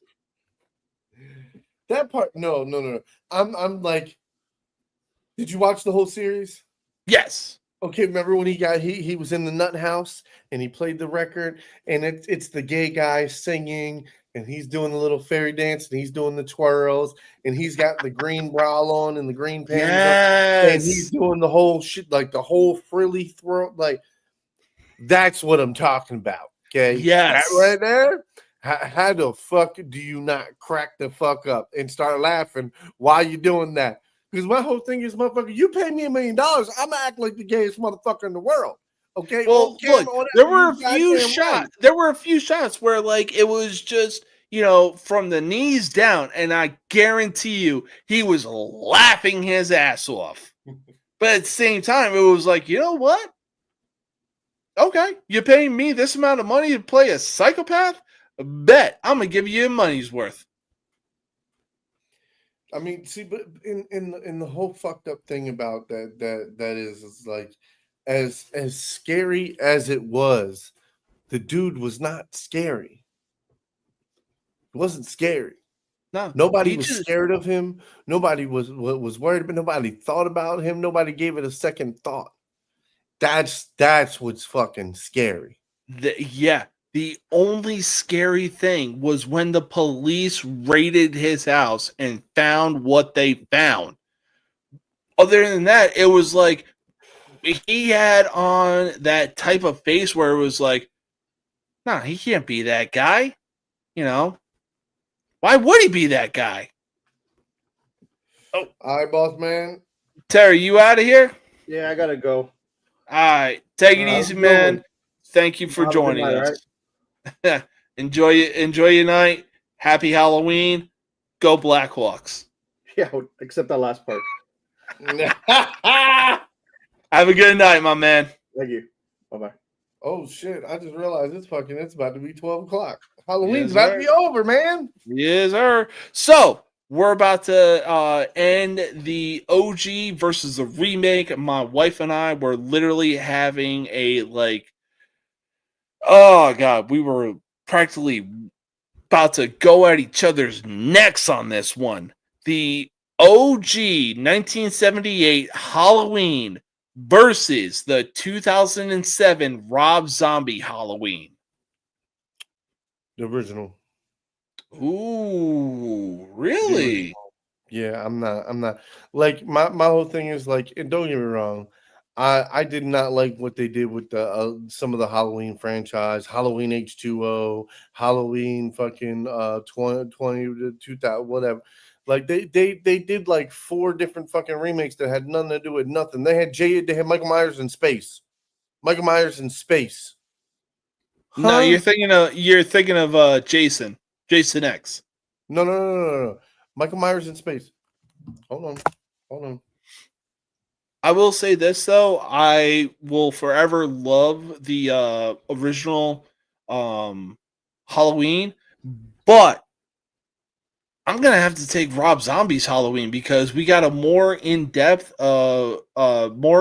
seeing of how Michael Myers became Michael Myers, like how he ended up in the penitentiary, how he busted out and became Michael Myers, how he was like able to go after his younger sister, which was Jamie Lee Curtis, and in the Rob Zombie version, what was her name?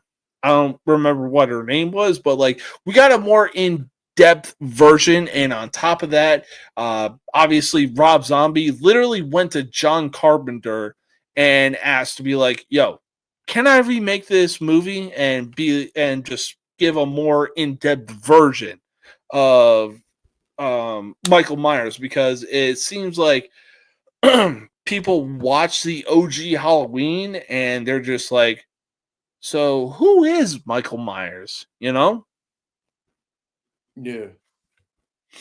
So look, the OG is always going to be a cult classic, but I like the remake mostly because of how in depth that it went. My wife doesn't like it because of just how violent it was. And it was like, well, it was the 2000s. What do you want to do? People are trying to one up what James Wan did with the Swan movie. So while you're doing your thing, let's make some college football predictions.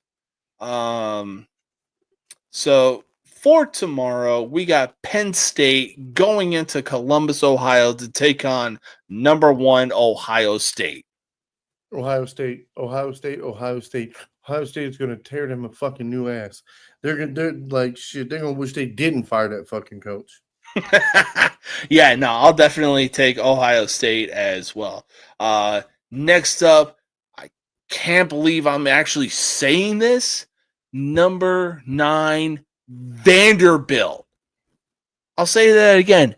Number 9, Vanderbilt.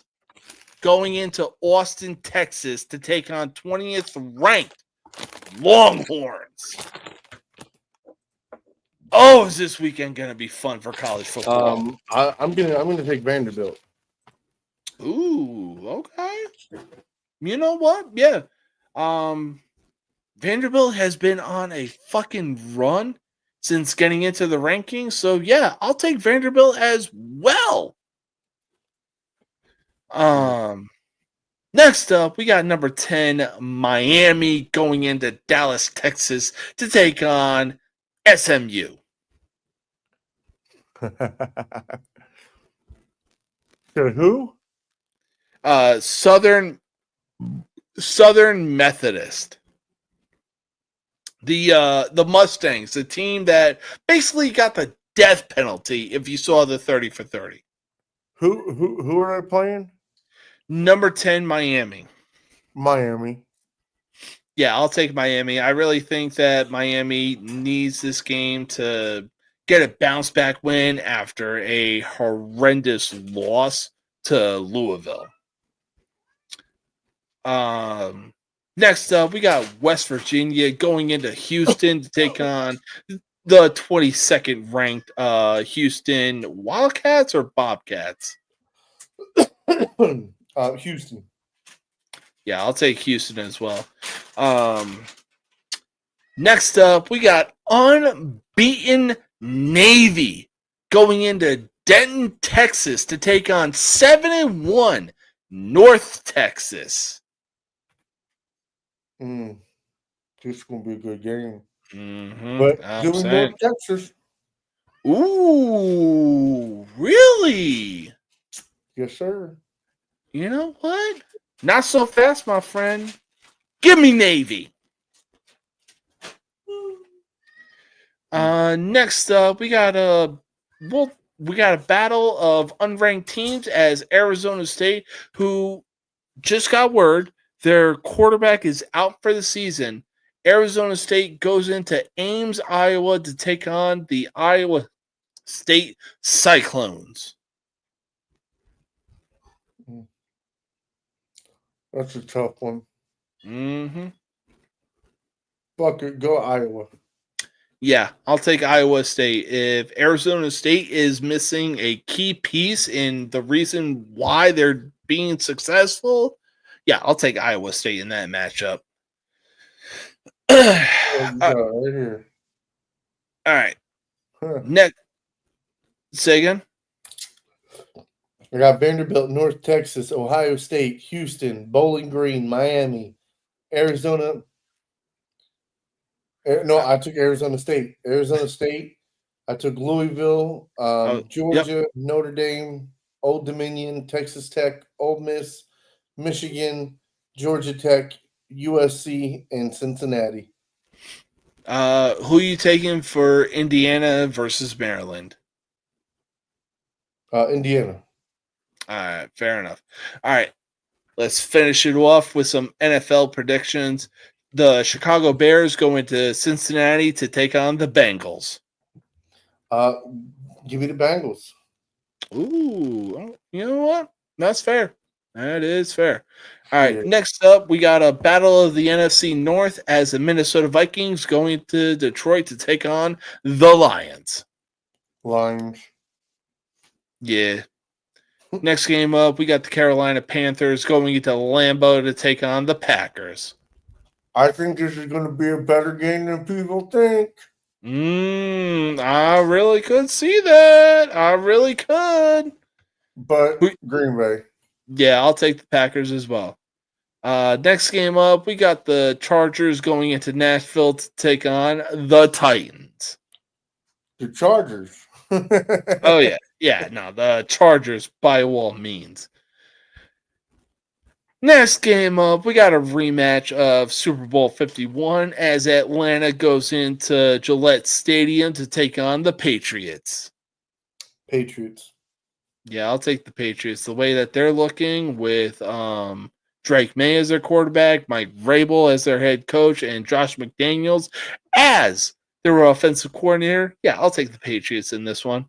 Man, whatever. Falcons look like dog shit half this goddamn year. Every time we think that they're starting to play good and they're finally starting to gel, they turn around and shit the fucking bed. So at this point, winning is winning. Huh? Winning is winning for the Patriots.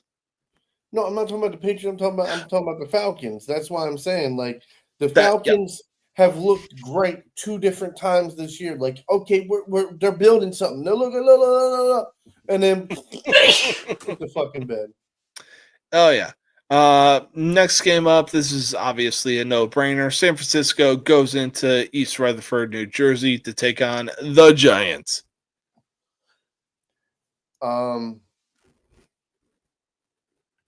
So I took San Francisco last week to beat the Texans, and they didn't. So guess what? I'm not taking them again. You're taking the Giants? Yeah, I'm taking the Giants over San Francisco.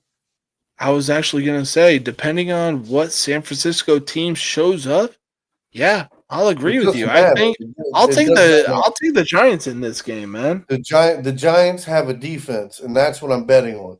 I'm betting on Dart to do enough.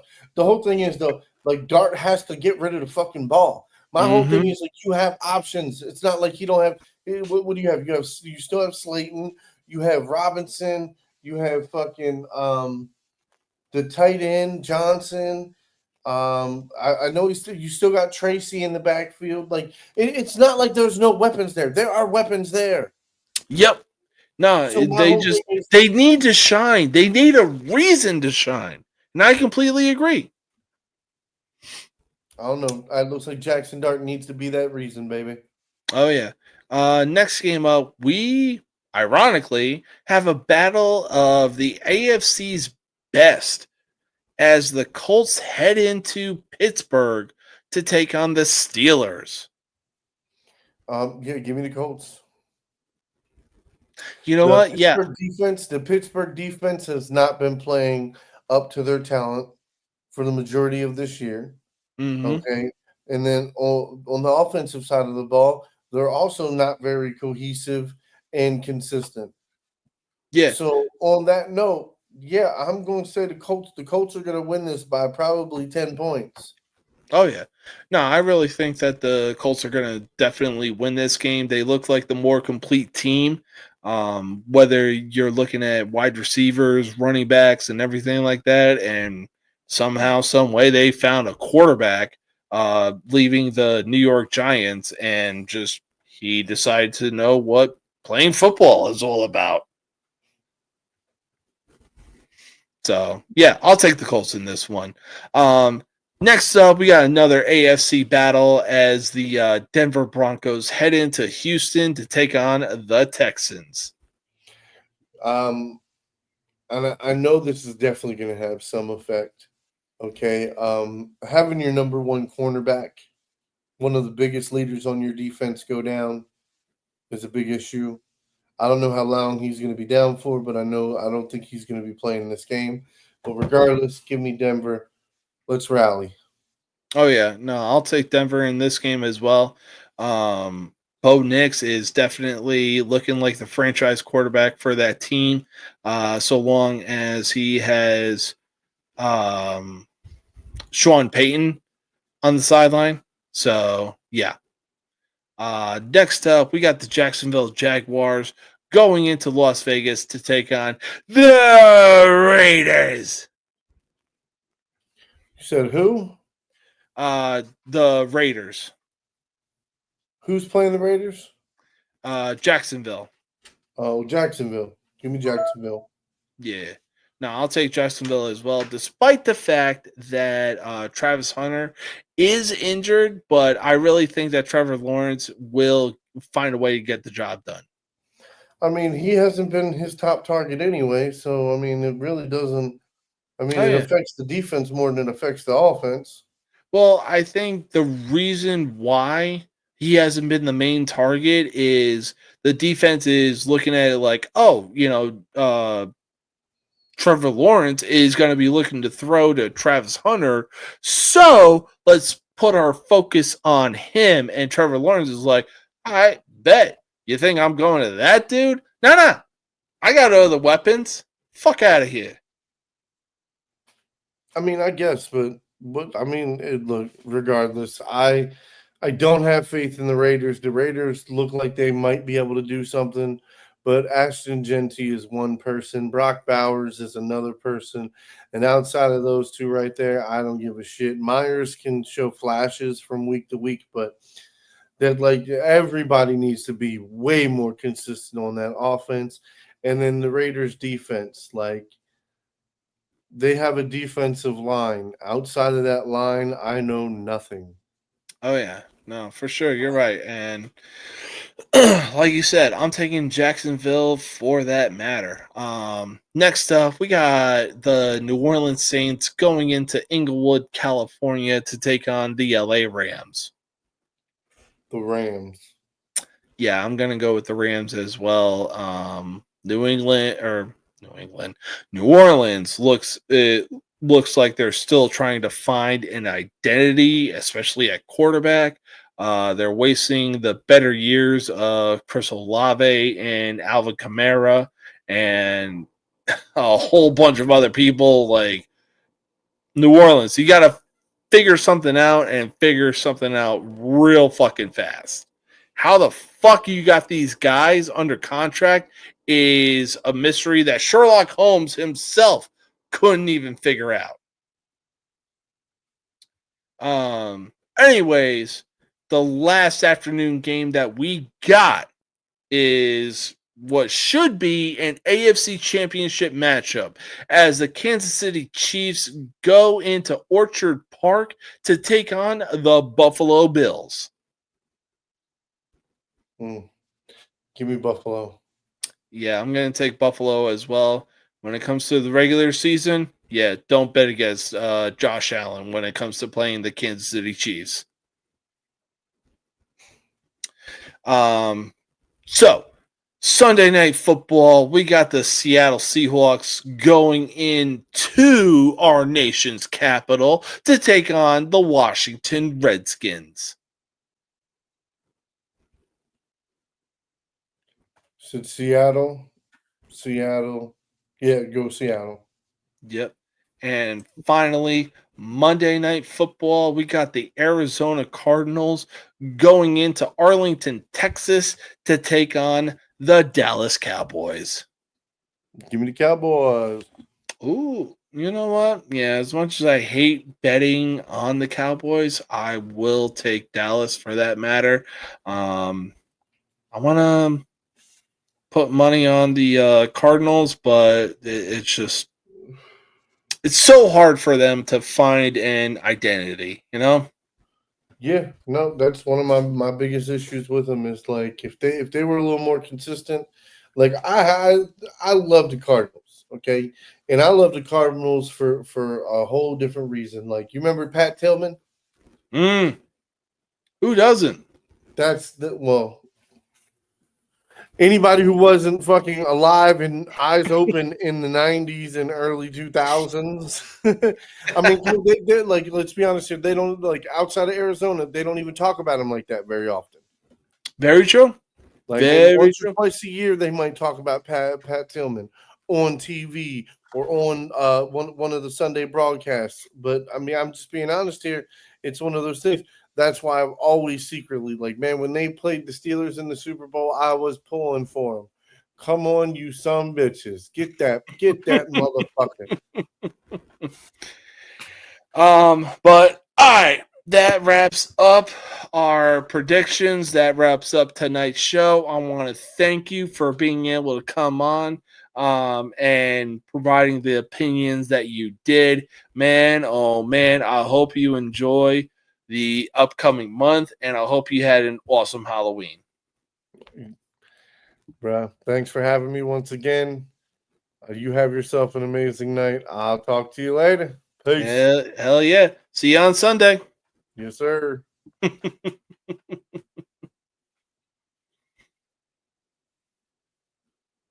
All right. That wraps up another episode of the most uncut, unfiltered, and uncensored sports talk show that you will find on social media. And man, oh man, was it ever a good one.